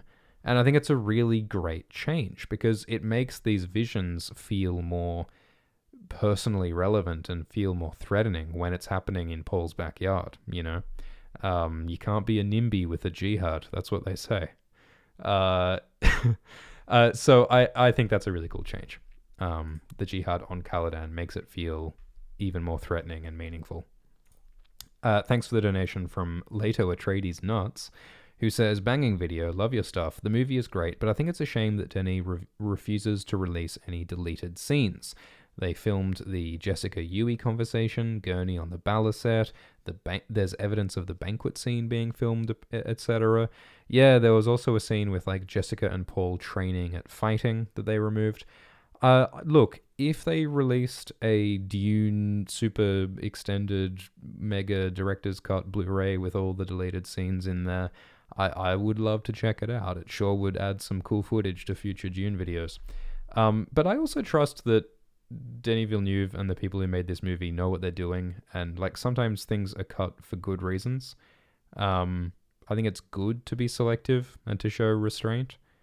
So look, yeah, I would love to see those deleted scenes one day, but hey, if they decided that they weren't the best scenes to have in the movie, then maybe that was the right choice. Thanks for the super chat from Adam, who says, please do Severance Season 1 analysis videos. I think we won't for now, but maybe we'll do like a Severance Season 1 explained, analyzed video before Season 2 comes out, because Severance is getting a second season. So yeah, maybe we could do a Severance video before Season 2 comes out. Thanks for the super chat from Brinks, who says, why is the spice never blue? So this is something that I talked about with Quinn on the podcast episode. Some people think spice is brown. Some people think spice is blue. As far as I can tell, by reading the books closely, I think spice is blue. Because it says it's blue. It says spice is blue in book 4. It says spice is blue in book 3. I think some people think that spice is brown because spice is said to smell like cinnamon, and cinnamon is brown. There are also different forms of spice. There's the spice powder, and there's the gas, and there's the water of life. And so there are, maybe they are different colors and whatever. But to the best of my knowledge, spice is blue. It's something that, it could be more obvious. Like Frank Herbert doesn't describe stuff very much. He doesn't describe the colors and the sounds and the senses very often. So that's why a lot of these things are ambiguous. Frank Herbert just didn't care what color stuff was a lot of the time. It's like, it works. Like, what more do you want to know? And I think that ambiguity is sort of part of why Dune works. Like, there is a lot of sci-fi, especially from that era, that is very descriptive of here's the exact shape and here's the exact way that the machine works and here's exactly what it looks like.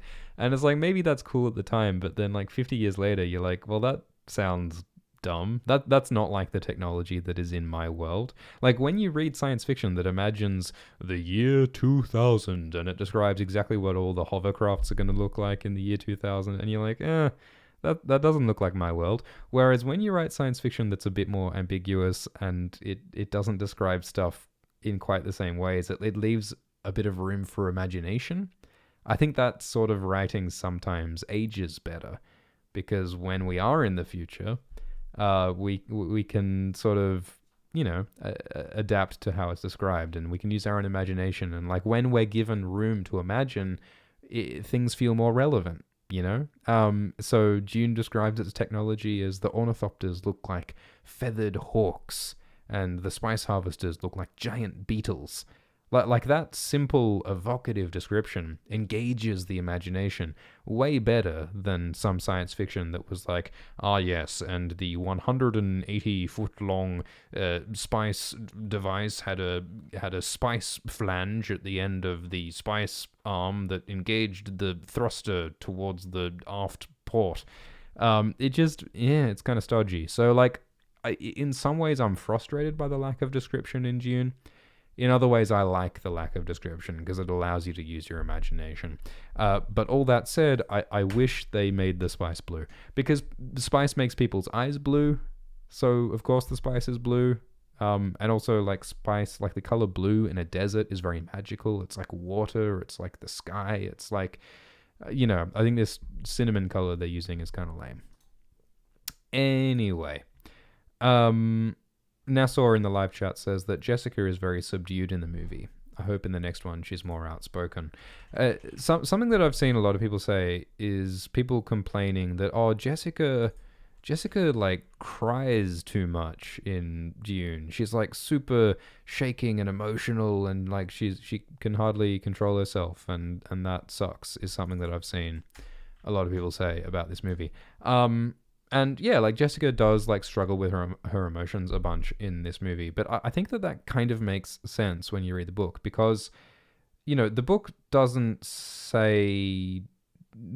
describe Jessica crying and breaking down a bunch, but what it does say, like very frequently, like probably like 8 times or something in the first Dune book, it says, and Jessica like was really shocked and afraid, and so she used all her Bene Gesserit training to calm her emotions. And Jessica almost cried out, and Jessica almost broke down, but then she used the litany, and her calm was restored, and she composed herself. So Jessica does frequently in the book use her training to sort of manage her emotions. That's something that, Paul does as well with the Litany of Fear. And the only way to show that in a movie is to show emotions on the character's face. Like, the Bene Gesserit are in immaculate control of their faces. And I think that usually, like, if you did a straight adaptation of exactly how it's described, Jessica would be, like, stone cold, not a crack, like, not revealing any emotion, is how she would actually look in person. But in order, in a visual medium, to show the internal emotions that Jessica is struggling with, you need to show her crying and sobbing and trembling a bit. So, and that shows the power of the Bene Gesserit, showing that she has that emotion, from seeing, Paul in danger, from having her love later die, showing the intensity of that emotion, and then showing how calm she can become. That shows the both her emotional struggle and the power of the Bene Gesserit in controlling that struggle. So I think it does make a lot of sense, and it does work to have Jessica become very emotional in the movie, because it shows her training and her power. Thanks for the super chat from Game Inspection, who says, how do you feel about the graphic novels of Dune? And what's your favorite book in the series? So yeah, there is a graphic novel adaptation of the first third of the first Dune book, which came out recently, with art by Roald Allen and Patricia Martin, adapted by Frank Herbert's son, Brian Herbert, along with Kevin J. Anderson. And I think it works. I mean, I think it's better to read the book. Like, Dune has a lot of words in it, and it's impossible to fit all of those words in a comic book. they have to take most of the words out, and I think the words are the best bit of the Dune book, personally. So, like, I think it's cool to put pictures to the words. I think sometimes it adds stuff, but I think mostly you can just read the book, to be honest, or watch the movie. Something that I do kind of like is that they show this giant cube on Giedi Prime, the Harkonnen planet, in the graphic novel, and this is something that is mentioned in later books, is that the Harkonnens have a giant cube full of slaves. I won't spoil anything, but yeah, that's just another symbol of how dickish the Harkonnens are. We get to see Gurney with his blonde hair and his big red scar in the graphic novel. Get to see the conservatory in all of its glory. I don't have a strong opinion about the graphic novel. They have Kynes with the white hair and the blue spice eyes. Sandworms have lightning on them for some good reason, I'm sure. Yeah, the graphic novel's fine. Thanks for the super chat from Pyrus, who says, I'd been looking forward to Dune for a while. Are you familiar with the Legend of the Galactic Heroes? I'm not, sorry. And also Game Inspection said, what's your favorite book in the series? I like Dune Messiah, and I won't spoil anything, but I like the second one, Dune Messiah, because it is thematically very interesting and important, and it is very weird. And it involves Gaius Mahayam, and it has some weird characters doing some weird shit, and I think that in some ways I kind of hate Dune Messiah. Look, I find all of the Dune books to be challenging and frustrating in some ways, but also very fun and rewarding in other ways. They're not easy reads, they're not fun reads all of the time, but like they all have some very cool and thought-provoking stuff in them. And I think book 4, God Emperor of Dune, encapsulates that a lot as well, because God Emperor is maybe the most sort of slow and dry and frustrating, but also cool and weird and thought-provoking at the same time. I don't know. And Children of Dune might be my least favorite one. I've only finished the first 4 so far. I think Children of Dune might be my least favorite. Like, there's a lot about it that just sort of goes nowhere for me, at least. I think the first one is not my favorite. I think my favorites are probably like Messiah and God Emperor, even though those are both also very weird. God Emperor of Memes says, what are your thoughts on a standalone God Emperor adaptation with no context? Just weird dreams, philosophy, and visions. Total alt house weirdness. Denny won't return my voicemails. Yeah, God Emperor... I won't spoil stuff, but it is... it involves a lot of lectures from a worm man. And...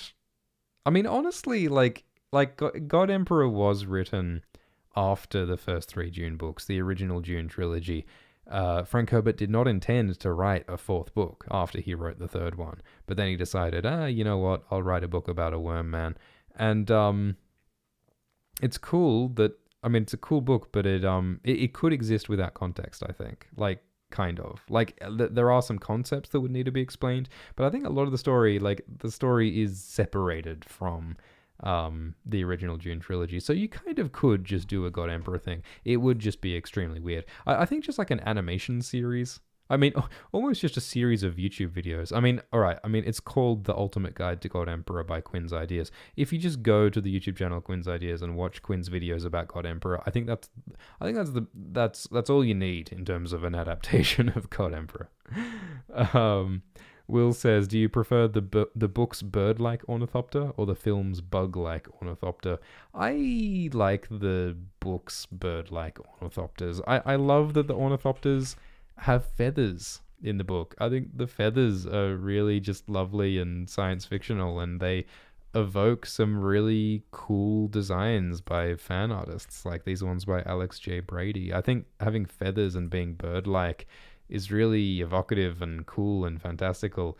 I think the more sort of industrial military metal wings in the movie don't work so well, if only because I can't imagine that thing flying. you know? I mean, they do look like dragonflies, though, and that's super kawaii. So, that's cool. Thanks for the super chat from Rusty Shacklefart, who says, love your work. Thanks for doing what you do. Thank you for the donation from K Shatria, or K Shatria, who says, I don't know anything about Dune. I was confused the whole time. More cyberpunk myself. Is spice just worm poop? I'm glad you asked, K Shatria. So I'm not going to reveal what the exact connection is between sandworms and spice, because that's kind of a spoiler for the for later. But there is an answer. It's not an entirely satisfying answer necessarily, but there is stuff to be learned about the worms and the spice. But like, what I will say is that like sandworm spice is not so much sandworm poop. It's more sandworm ejaculate. Spice is not worm poo. It's more worm cum, is what spice is. I'm sorry to say. There is a whole thing. But yeah, it involves the worms. Okay, anyway. Thanks for the super chat from Matthew, who says, I just wanted to check something. Can you say, thanks, you bloody legends? Is that good? Thanks, you bloody legends. Thanks for the super chat from Cashel, who says, Messiah and God Emperor kind of represent Herbert at his most self-indulgent and navel-gazy, and I kind of love them both as a result. Yeah, I agree, Cashel. Like God Emperor of Dune is maybe the most Frank Herbert-y of all of the books. Like Dune 1, Dune 1 is sort of the least Dune-like of any of the Dune books. Like Dune is just like the prologue to the Dune series, really. Like it's only the beginning. Like the Dune story doesn't really start until like book 2 and book 3. I mean, it starts in like book 2 and book 3, and it also goes way off the rails in book 2 and book 3. Like shit gets weird real quick. Thanks for the super chat from Gabriel, who says, I've had the first book of the saga for 2 years, but can't get past the first 100 pages. Do you have any tips to make the reading more fluid? Have you tried blending it into a delicious milk? Okay, that's a bad joke. Fluid. Tips. I think that you have to embrace the idea of not knowing everything that's going on, because the book absolutely throws a bunch of terminology and plot lines and characters that you don't know what they mean or what they're doing, and you have to roll with it. And that is part of the point of Dune, because Dune is about going with the flow and having like accepting the uncertain. Accepting the unknown, being comfortable with not knowing is part of the message of Dune. And so in order to read Dune, you have to accept that message. You have to accept that I don't know what a Kwisatz Haderach is or a Gom Jabbar is right away, but I have to just sort of think about it and puzzle it out, look at the clues and sort of accept that I can learn more things later and just sort of go with it. So I think that's my advice. Go with it. And if you gotta give up, then watch my YouTube videos and watch Quinn's YouTube videos. That's my advice. Okay. All right. There's still some things I'd like to talk about. What haven't we talked about yet? Later. So we talked about in the real Dune YouTube video that Leto Atreides there's a sense of doom about him. There's a sense that Leto is screwed. He can't beat the Emperor. He's gonna die, and he kind of knows it. There's one of the sort of quotes at the start of each chapter that says that, historians wonder, did Leto know he was gonna die? Did he willingly walk into the abyss? Or was he wily like his son and he sort of knew what he was doing? Did he sacrifice himself? Like that's how it really plays with this idea that Leto was doomed and he knew it. And I think it's really interesting that, this idea of he sort of knew the future in a way. Leto knew he was going to be attacked, and he had a very strong suspicion that he was not going to survive. He has death thoughts in the book, and knowing the future didn't save him. And that connects to the ideas of prescience and future sight in the books, because, Paul has all these visions of the future. He has visions of Jamis being his friend, but then Jamis, he's forced to kill Jamis. And he sees visions of Duncan, and then Duncan dies. Like, he has a vision of Duncan dying, and he says, hey, Duncan, I saw a vision of you dying. Better not die, bro. And then Duncan died. So the point is that, like, well, what's the point of visions of the future if we don't get the future we want? What's the point of knowing the future if we can't change it? What's the point of these dreams and visions if they're not guaranteed to come true? If you want it to come true, it still might not come true. So what's the point? So really, like, the visions in Dune, in a lot of ways, that they're not like magical guaranteed destiny. It's more like the imagination and the dreams and the plans that we have in the real world. We can make things come true by imagining them, but does that mean that we had future sight? We have magic, we have destiny? No. And we can have things that we want to avoid, but they might happen anyway. So all these sort of questions around, like, what does it really mean to think about the future is something that Frank Herbert was very interested in. And I think Frank Herbert's basic message was that, like, you can't really ever fully predict the future or control the future. No matter how smart you are, you can be a Mentat, you can be a Bene Gesserit, you can be the bloody Kwisatz Haderach, you still can't know everything, you still can't control everything. The universe is constantly subject to flux and change and randomness, and that's good. Life is joyous and life is meaningful because of the surprises and the spontaneity and the serendipity. It's good. So those are themes that continue on throughout Dune, is the ideas of the future and prescience and what that really means, because we might think that knowledge of the future can save us. We might think that we can control the future, but we can't. That's kind of part of the message. But, it does get a lot more complicated than that.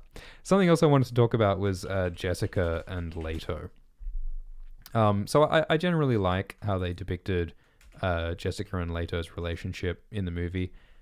They took out the thing where Leto pretends to suspect Jessica of being a traitor, which happens in the book but not in the movie. But I like that they still had some moments of distrust between Leto and Jessica. Like, the movie invented this scene where Leto says, "Hey, Jessica, you better not be loyal to the Bene Gesserit and not to us. Are you going to protect Paul?" And that wasn't in the book, but it is in the spirit of the book, because there is tension and there is some suspicion between Leto and Jessica. So I think that's a good addition to the movie in lieu of the traitor plot.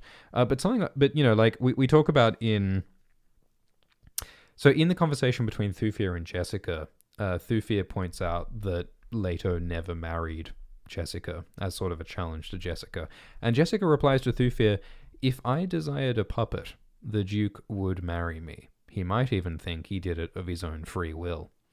And I think that's a really interesting line, because it shows the depth of Bene Gesserit control. Like, Jessica's confident that with her Bene Gesserit powers, she could manipulate Leto. I mean, she might not even have to use the voice, just through, like, emotional manipulation, by reading him, by manipulating him, by conditioning him. That's what the Bene Gesserit do. They are super manipulative, emotionally, physically, biologically. They have all sorts of ways to manipulate people, sexually. And then that's something that happens in books 5 and 6, sexual control. There's all sorts of crazy stuff that happens. But my point is that Jessica says that she totally could control Leto and make him love her. Make him marry her. He does love her. But she chooses not to, because she doesn't want to deprive him of his free will. And obviously that's a contrast with, like, the Harkonnens and the Emperor, who have slaves.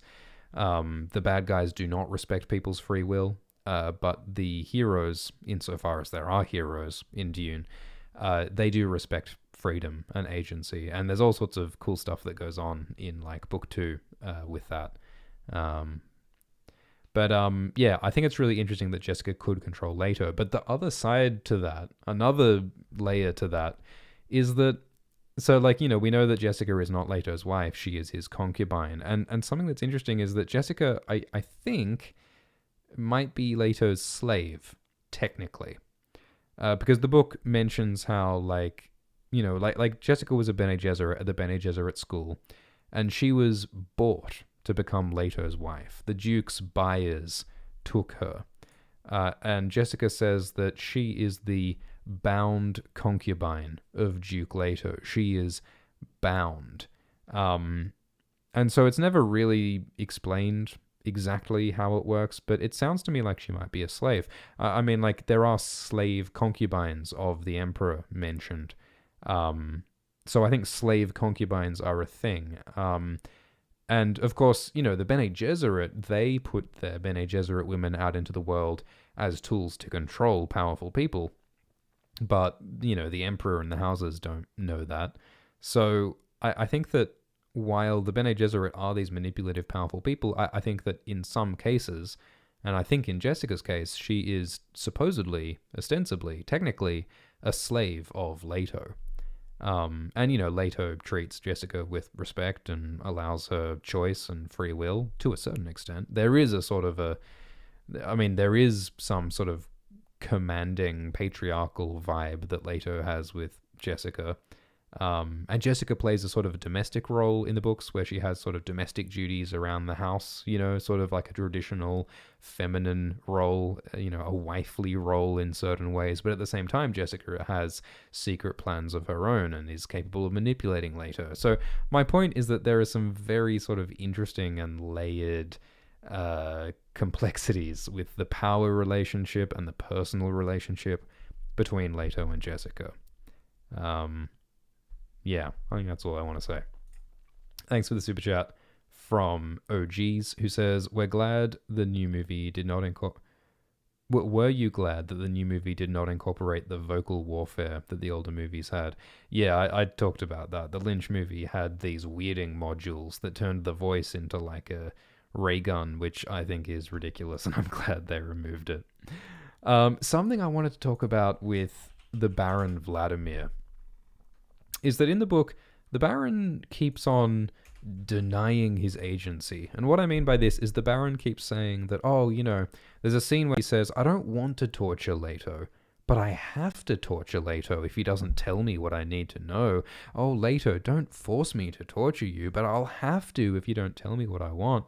And even like sending the hunter-seeker to kill Paul, he's like, "Oh, I don't want to kill Paul, but I have to use it as a distraction to attack the Atreides." And so he's constantly sort of denying responsibility for his own actions and his own crimes, and he constantly blames other people for his evil acts. Like he blames Paiter and Raban, and he blames the Atreides for forcing him to do what he's doing.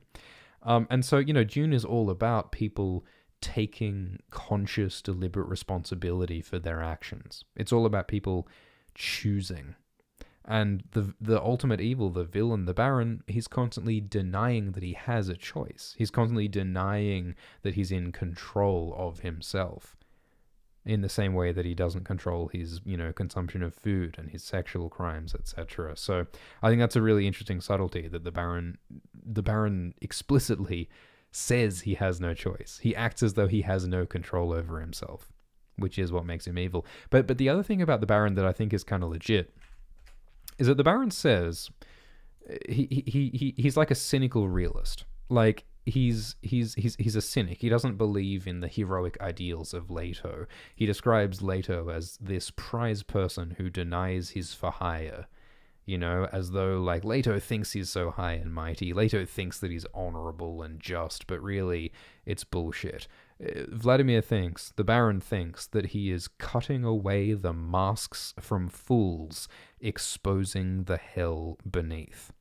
So like the Baron is not someone who's like, ha ha ha, I'm an evil villain who wants to destroy all of the genuinely good and heroic forces in the world. No. The Baron is someone who's saying, yeah, I'm a piece of shit, and so are you. He is cutting away the mask to expose the hell. He's saying that everyone is just evil and depraved deep down. He's saying that goodness and heroism is bullshit. And, like, there is truth to that.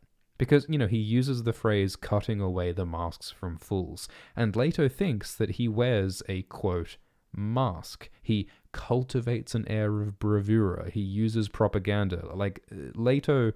Dune is about questioning heroes, fundamentally, and Vladimir also questions heroes. So, like, Vladimir mostly is just evil all the way down. Like, he mostly is just an embodiment of everything that Dune considers bad in humanity, like, namely, failing to control yourself, overindulgence in pleasure and decadence, delighting in taking away people's agency, causing pain, all of that kind of evil.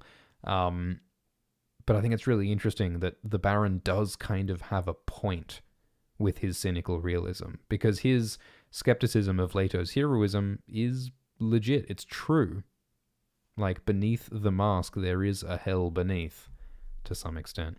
Another thing about the Baron that's cool is that in the book, like, the Baron comes down to Arrakis when he takes over from the Atreides, and, you know, after he defeats the Atreides, and the book specifies that, you know, like in the movie, the Baron comes into the Atreides residency on Arrakeen, but in the book, the Baron stays in his spaceship. He doesn't go out into the desert. He doesn't go out into the city. He stays inside his spaceship with its luxurious comforts and furniture that he has, all of this opulent furniture. The Baron is separating himself from the environment, and that's one of the follies of Dune, right? Like, one of the messages of Dune is that you can't separate yourself from the environment. You are always part of your environment. You're always part of the forces of the world that you're on. You can't escape that. And so the Baron's attempts to separate himself from the environment by staying inside his spaceship and not going out into the desert fits with that theme. And that's something that continues into the story. So yeah, I thought that was cool. We talked about the jihad on Caladan. Do you want to talk about the bagpipes? A lot of people found it funny that there were bagpipes played by the Atreides on Dune. There are some quotes by the director Denis Villeneuve explaining that. Like, he likes that the bagpipes sort of link the culture of the Atreides to Earth history.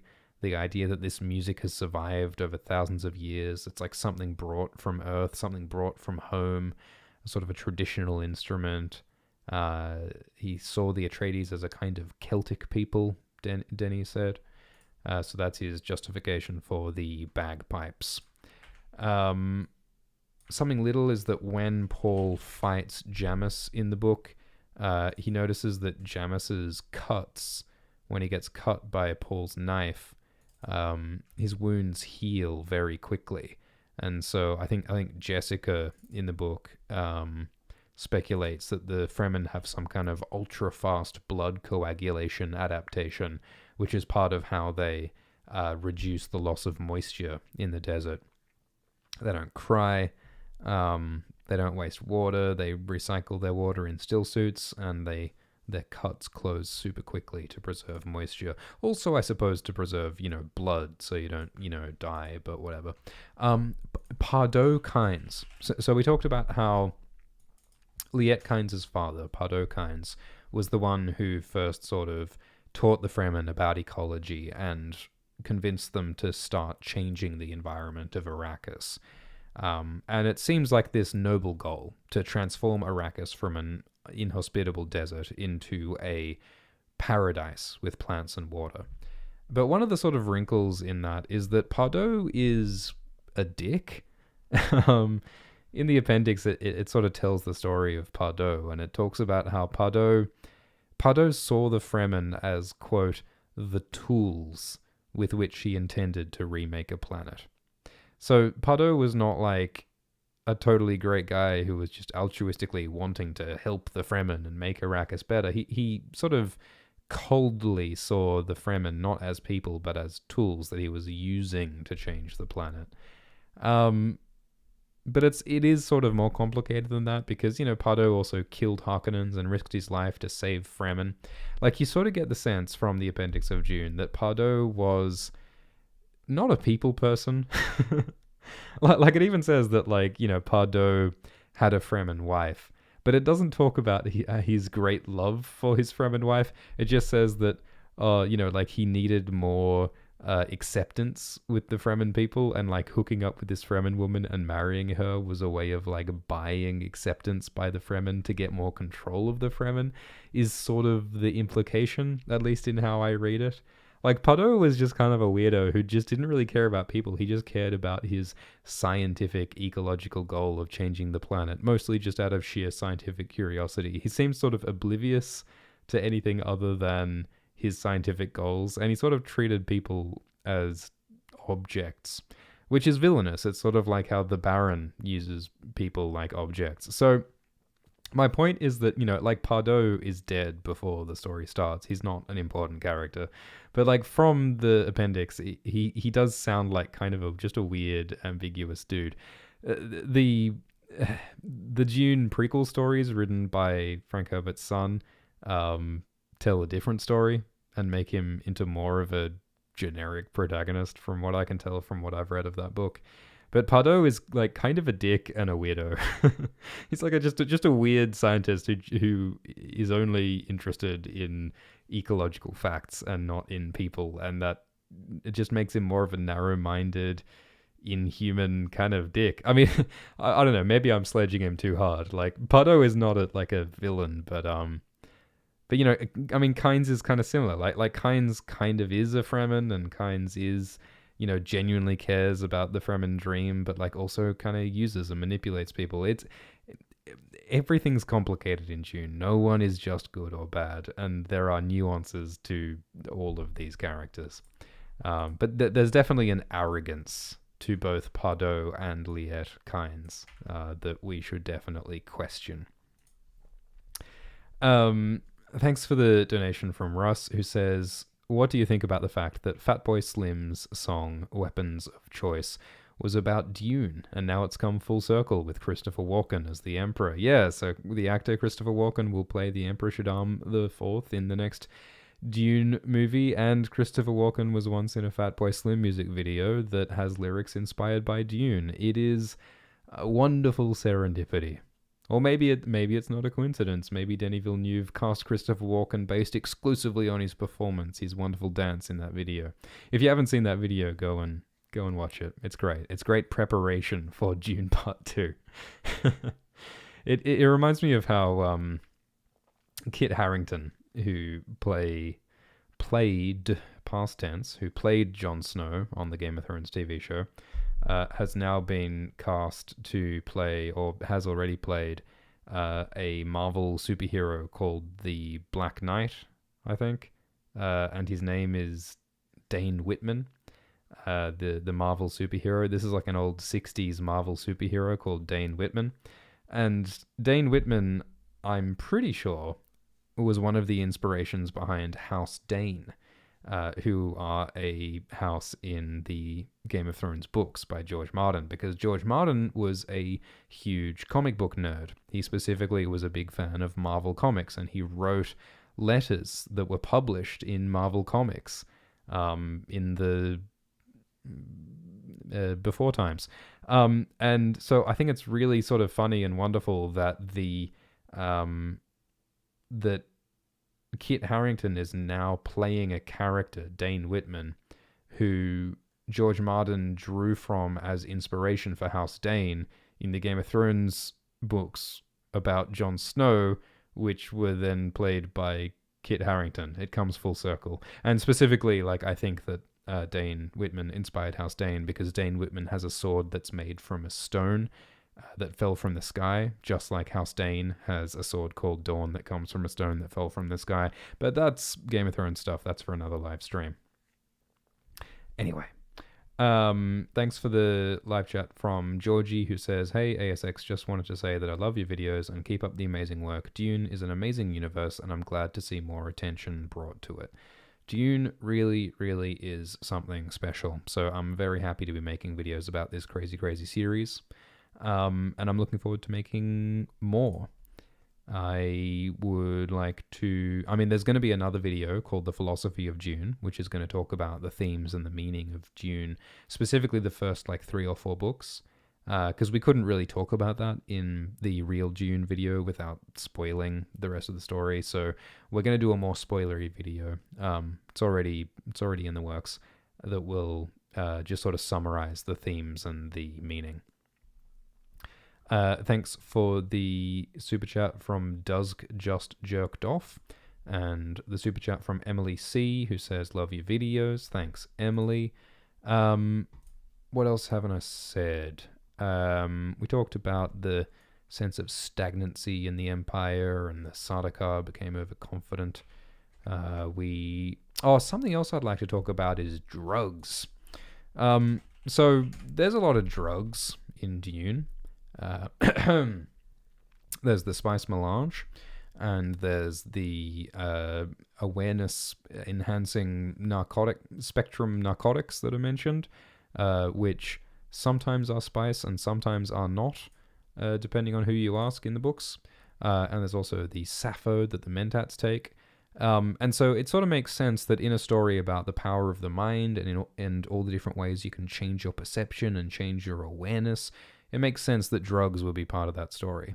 And I tried to figure out if Frank Herbert was someone who liked to use drugs, like psychedelics, and I got a sort of mixed but interesting story. So there are some people who claim that Frank Herbert was like a very enthusiastic user of psilocybin mushrooms, magic mushrooms. There was a writer called Paul Stamets, who apparently is a renowned authority in the world of shrooms, who says that Frank was heavily inspired by mushrooms when he wrote Dune. He went so far as to say that the blue color of spice comes from the blue color of a particular species of mushrooms. He says that the folding of space is based on like visual effects from tripping on mushrooms. He said that the sandworms in Dune are specifically inspired by maggots that appear on mushrooms and digest mushrooms in the life cycle of the mushroom. And he said that the Bene Gesserit were inspired by sacred mushroom cults in Mexico. So there have been a lot of very specific claims about how mushrooms and other drugs have inspired Frank Herbert, but I haven't found any direct quotes or any interviews or any evidence of Frank talking directly about any of that being true. But we do know that Frank was very interested in mushrooms. Like Frank's son, Brian Herbert, wrote in his biography of Frank that Frank apparently was a very enthusiastic cultivator of mushrooms. He didn't mention magic mushrooms, but he was very enthusiastic about mushrooms. And he used to like go and forage for mushrooms, and he used to cook them for the family, and he knew a lot about cultivating mushrooms. So that made me think, well, okay, maybe it's true, the claim that Frank Herbert was heavily inspired by psychedelic mushrooms. There are other stories from several sources about how he sort of like accidentally took some hashish candy in Mexico, and he once chose to have some peyote tea, but he said that all it gave him was a headache. But there are, in one interview, Frank did say that, where's the full quote? I think that in some instances it has been helped by drugs, but I don't think drugs are the answer. I think drugs tend to be self-delimiting. People who come to rely on them begin to lose consciousness. We see this quite dramatically. That's something that Frank said in an interview. It's a dead-end street, he says, using hallucinogens to attain visionary experiences. So, I just found it interesting to sort of figure out what Frank's relationship to drugs was. And basically, I couldn't find any real sort of like proof of what he was into or what he had used. He definitely had some interest. It sounds like he might have tried some stuff, but basically came to the conclusion that drugs aren't the answer to everything. Controversial opinion, I know. But I just thought that was interesting given like the role of like spice in Dune. For all the significance of drugs unlocking the mind in Dune, I don't think that Frank Herbert would endorse such experimentation. Thanks for the super chat from Leech Millie Fee, who says, love your content, hyped that you're covering Dune. Thanks for the super chat from God Emperor of Memes, who says, there's a Dune tabletop RPG that's flown under the radar in nerd circles, Adventures in the Imperium. You and Quinn giving it a go, it'd be top shelf memes. Whew, that would be fun. Yeah, there is some artwork from that RPG in the real Dune video, and I suggest that everyone go and check that RPG out. Have a tabletop sesh, play as a Mentat, play as a Reverend Mother, play as Bajaz the Dwarf. Get weird with it. The Orange Catholic Bible is fun. There is a holy text in Dune called the Orange Catholic Bible, and there's a backstory to it in the appendix. It's weird. It tells us that the Orange Catholic Bible includes elements of lots of ancient real religions. So the Maometh Sari, Mahayana Christianity, Zen Sunni Catholicism, and Buddha-Islamic traditions. So, like, in this far, far future, all of these real religions we know today have sort of changed and evolved and merged and split and turned into these sort of new syncretic forms in the future. And the history of the Orange Catholic Bible is that basically the Butlerian Jihad happened. They went out and broke the robots, and lots of people died, and it was kind of a disaster, but they killed the robots, and they were like, okay, what do we do now? Maybe we need to, like, work together. Maybe we need to chill. Maybe we need to get our shit together. So what the people of the universe did is they got a bunch of religious experts, and these religious experts got together on Earth, and they sat down and they formed a committee, and they were like, okay, let's make one single religious text that brings everything together and makes it all make sense, and it'll be great. And everyone was like, is it a good idea to just smush all the religions together to settle all the agreements? But they're like, no, it'll be great.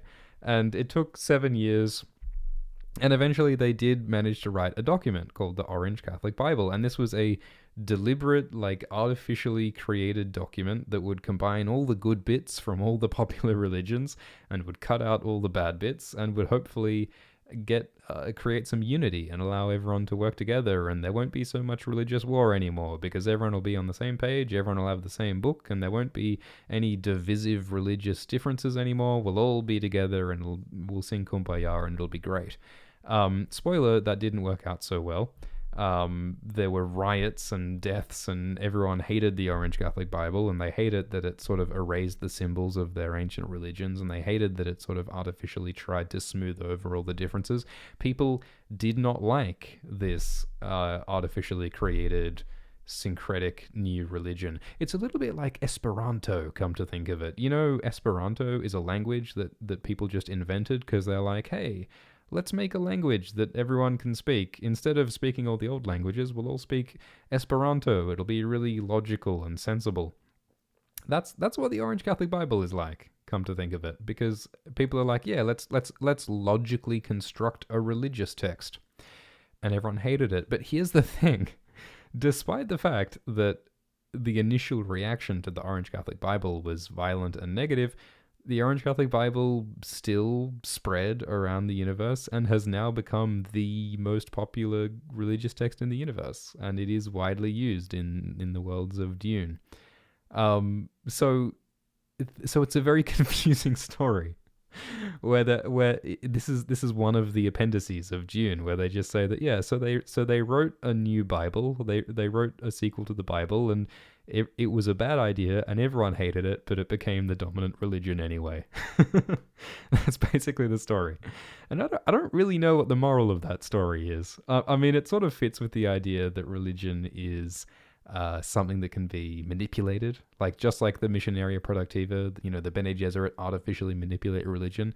And like, you know, I think that one of the ideas of Dune is that it's wrong to manipulate religion. Like, it's kind of fucked up to apply logic and politics and cold reason to religion, which is something that should be like felt. Like it's said in the appendix that, like, you know that religion is real when it tells you something that you already knew in your heart, and it blah blah blah. So, like, you know, like Dune is skeptical of religion, but it also suggests that there is something real in some religious insights. There is something real there.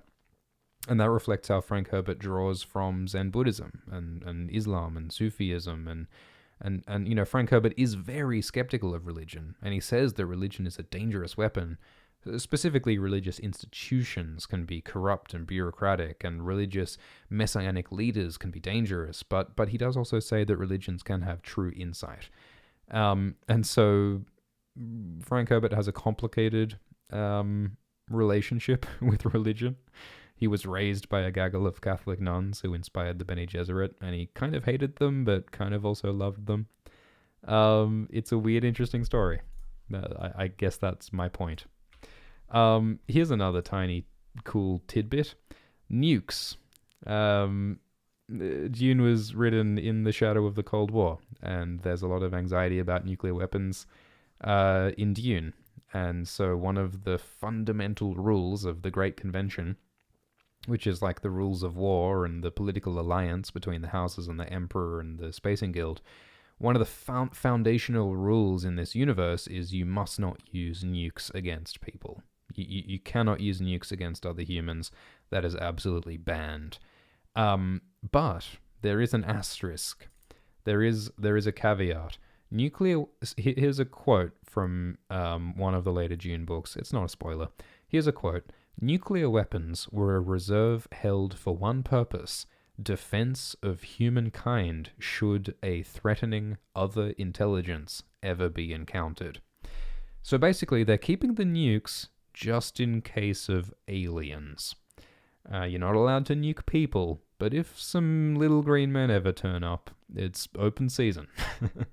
I just think that's kind of cool that the people in Dune are like, yeah, let's not nuke each other, but if there's aliens, we might need some nukes. So keep them in your back pocket. We talked about folding space, how that's like not a thing in the first few Dune books, but it is a thing in the later Dune books. Instantaneous travel is only something that happens later. And I do kind of like the idea that, you know, how the Spacing Guild navigators need to take spice. They need to get high in order to fly a spaceship. I'm pretty sure that is a plotline in Rick and Morty season 4. You know when like Summer has to like huff the alien drug in order to fly the spaceship? It's Dune. That's got to be a Dune reference. The Spacing Guild are described in the book as being like really creepy and inhuman. They're like a parasite lurking in space, like bleeding humanity dry for their money and plotting and scheming. And that's something we could have emphasized more in the Dune video, was the sinister parasitic nature of the Spacing Guild. Purge the Xenos, Nick Grimes says. Yeah, look, there are a lot of parallels between Dune and 40k. Google it, you will find many, many, many. Poison. Let's talk about poison. So Dune always talks about how language is very revealing and language is very significant. The words we use control the way we think, and the words we use reflect political realities. And so that's why in Dune there are at least 7 different words for ways to poison people.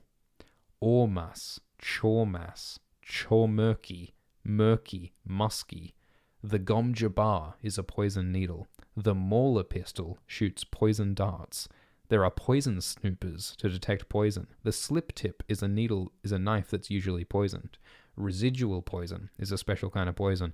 These are all different words which are made up for Dune.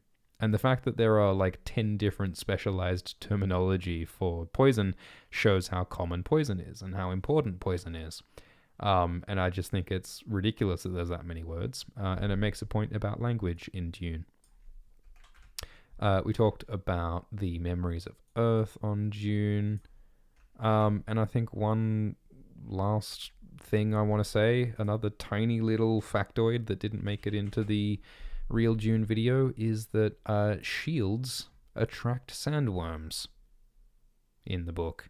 They mention that if you put on a shield, the force field that protects you, if you turn on one of those shields in the deserts of Arrakis, every sandworm from like 100 miles around will get very angry and will swim towards you very quickly. For some reason, shields cause sandworms to go into a violent frenzy. They just hate force fields. And that is the main reason why the Fremen don't use shields. Like they are technologically advanced, but they choose not to use shields because they anger sandworms, and the Fremen have a relationship with the sandworms. So that's kind of interesting. Fry in the live chat says, do we ever meet the other great houses in Dune? In the books written by Frank Herbert, we don't. No. It's basically just like Atreides and Harkonnens and Corrinos. I did include in the real Dune video the heraldry of some other houses, some minor houses. But even the heraldry wasn't invented by Frank Herbert. There was this book called the Dune Encyclopedia that was written by someone else that like filled in a bunch of the world building and created sigils and heraldry and history for all these other houses. And it's a cool book, the Dune Encyclopedia, but in terms of what Frank wrote, doesn't go into a lot of that detail, no. Thanks for the super chat from The Burning Ice Cream, who says, is Alt Shift X likely to do Lovecraft deep dives? Maybe The Shadow over Innsmouth, Deep One's Lore, HP's weird racism, how modern writers subvert that weird racism into great horror. I mean, Lovecraft's weird, because, I mean, Alt Shift X is mostly about, like, explaining stuff, for better or worse. Shift-splaining. And some stories are made better by explaining the mysteries, and some stories are not made better by explaining the mysteries. And I think H.P. Lovecraft, the point is the mystery, not the answers, usually, you know? I don't think there's all that much to explain in Lovecraft, apart from, ooh, that's spooky. That makes me feel weird. That's upsetting. I think they sort of explain themselves, you know?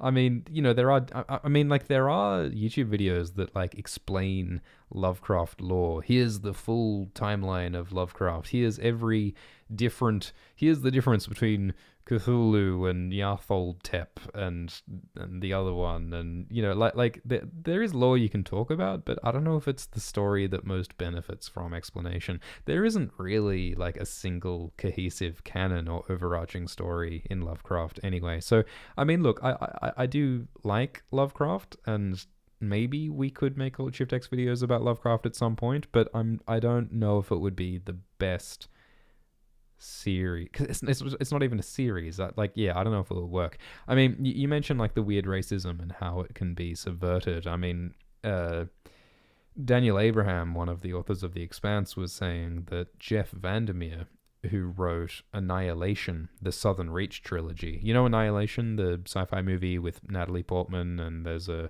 mirror Natalie Portman, and there's weird plants and deers, and they go into the Shimmer Zone in Area X. It's a cool book, and it's a cool movie, and Jeff Vandermeer was grappling with the idea of cosmic horror, and like cosmic horror, in the way that Lovecraft wrote it, was about the fear of the other. Lovecraft was basically terrified of anyone who wasn't a white British aristocrat. And so a lot of the bad guys are there's a lot of xenophobia in Lovecraft. And so what Jeff Vandermeer did in Annihilation was that he went for a different kind of cosmic horror. Instead of being afraid of like cultures and histories and bygone bloodlines, it's a fear of like an alien biology, like a literally alien biology, and all of the ways that biology in our own world can sort of mutate and alter and evolve and be symbiotic and parasitic, and it's a very cool kind of cosmic horror that is very different to what Lovecraft did. And I do suggest that everyone go and read the Southern Reach trilogy by Jeff Vandermeer. The Annihilation movie is cool. I like the Annihilation movie, but there's a lot more going on in the book. I feel like I say that a lot. Does anyone else think I say that a lot?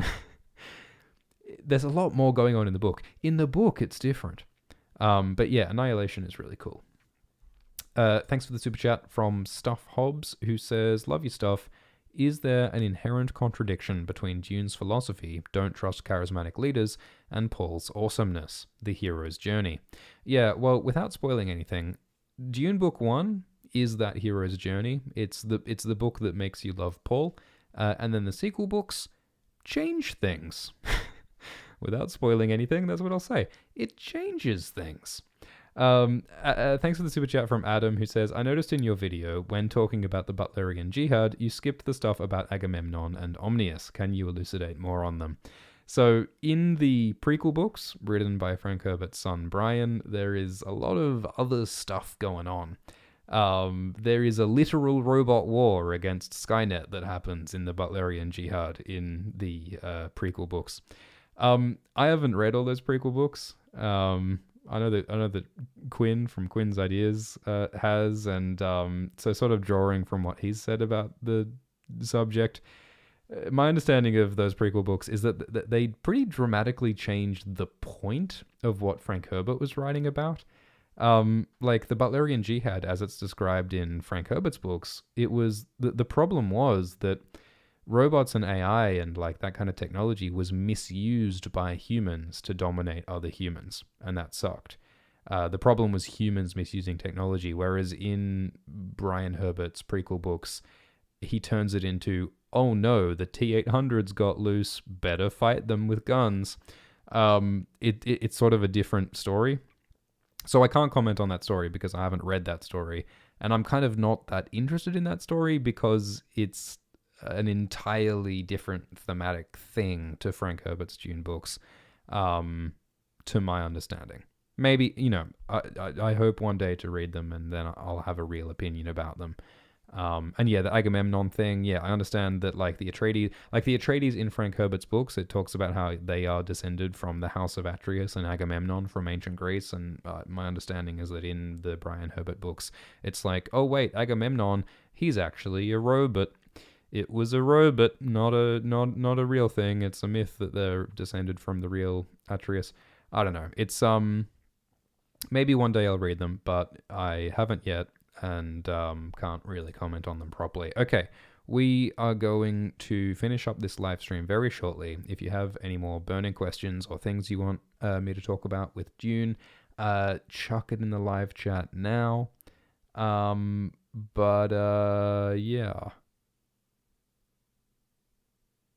Severian says, have you read Ambergris by Vandermeer? It is better than Annihilation. I have not.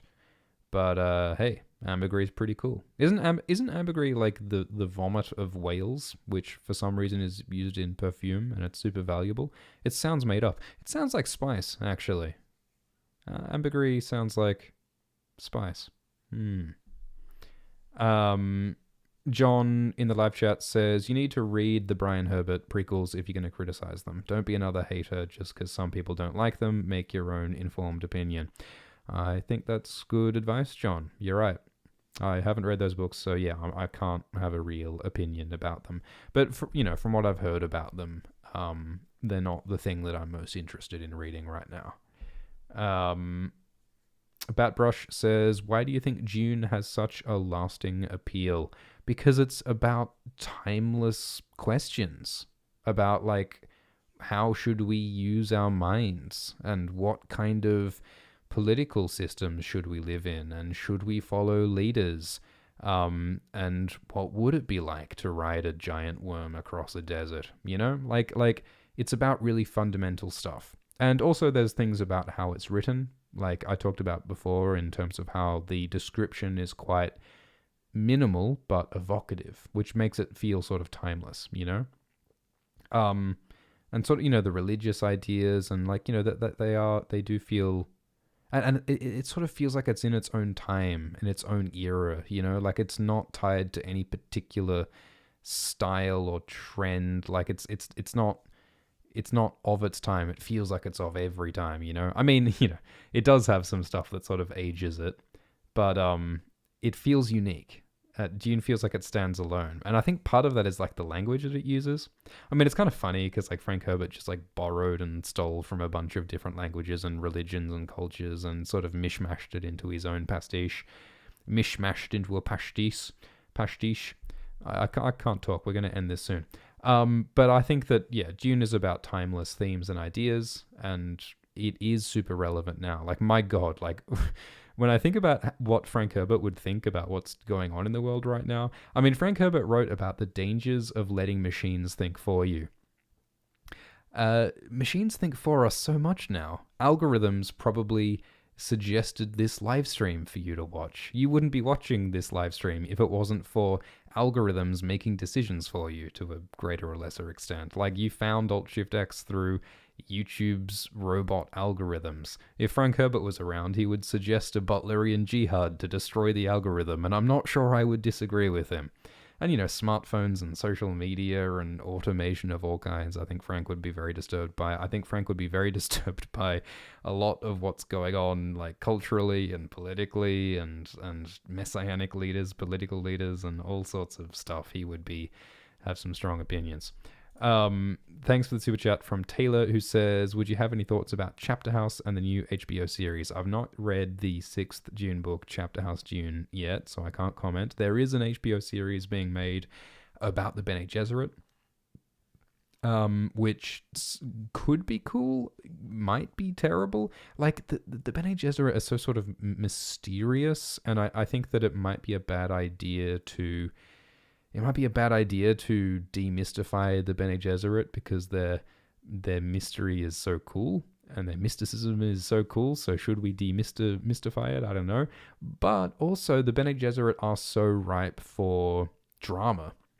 Like, just like all the stuff we talked about with Jessica and Gaius. Like, the Bene Gesserit have their duty to their 1,000-year-old plans and their rationality and their power and their politics, but they also have their emotion. The Bene Gesserit are all about, like, controlling their emotion and their relationships and manipulating people and, like, marrying people for political reasons, but then what if you fall in love with them, like Jessica did? So I think there is lots of room for cool stories about human drama and big philosophical ideas in a Bene Gesserit TV show, so I hope it's good. Thanks for the super chat from Alex J. Brady. Is that the Alex J. Brady who did that art? I don't know. Love the video and the channel. Consider covering A Canticle for Leibowitz, Roadside Picnic, Lord at Light, The Left Hand of Darkness. I haven't read At the Left Hand of Darkness by Ursula Le Guin, but I would love to.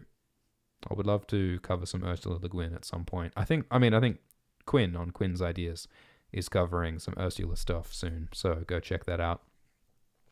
Thanks for the super chat from Stuff, who says, have you watched Barry? Love it. I have not. Thanks for the super chat from The Ninja Ghost Dog, who says, in the Elden Ring, when Godric... Oh, you're the other guy. Yeah, well, look, you've never seen Alt-Shift-X and Vadi Vidya in the same room, right? There you go. Okay, I think we're going to finish it up. Thank you so much for watching this live stream. Please like and subscribe. There are links in the description to the Alt-Shift-X podcast. You can subscribe to the podcast on YouTube and on Spotify and on Apple Podcasts and Google Podcasts. I think this live stream will go on that podcast afterwards. I'm not going to clutter the Alt-Shift-X main channel with live stream VODs, but we'll put it up on the podcast, I think. And yeah. Stuff says, please thank Alt-Shift-X if you see him. The Dune rap is a gift to humanity. I'm a bit worried that there's a pattern forming. Every time I make a big Alt-Shift-X video, this Alt-Shift-X lunatic goes and writes a rap about it. It used to be that Alt-Shift-X videos were really short and Alt-Shift-X videos were really long. But now I'm dropping these really big Alt-Shift-X videos, and Alt-Shift-X is the succinct one. I'm disturbed by that pattern, and I shudder to think where I might go next. Anyway, so yeah, everyone go and unsubscribe from Alt-Shift-X, lest he make more strange content. And, yeah, have a good one. Have a good one. Cheers. Have a good one. More Dune stuff coming soon. We're going to do... the philosophy of Dune will come out on Alt-Shift-X next month, is the plan, to talk about the themes of Dune. There's also a Jon Snow video coming out, which is going to be similar to the real Tyrion Lannister video that we did. This is going to be a Jon Snow video that's going to be out at some point, and we're also going to cover House of the Dragon, the new Game of Thrones TV show, the prequel show, and comparing that to Fire and Blood, so it's going to be cool. All right. See you guys, and have a good one. Cheers.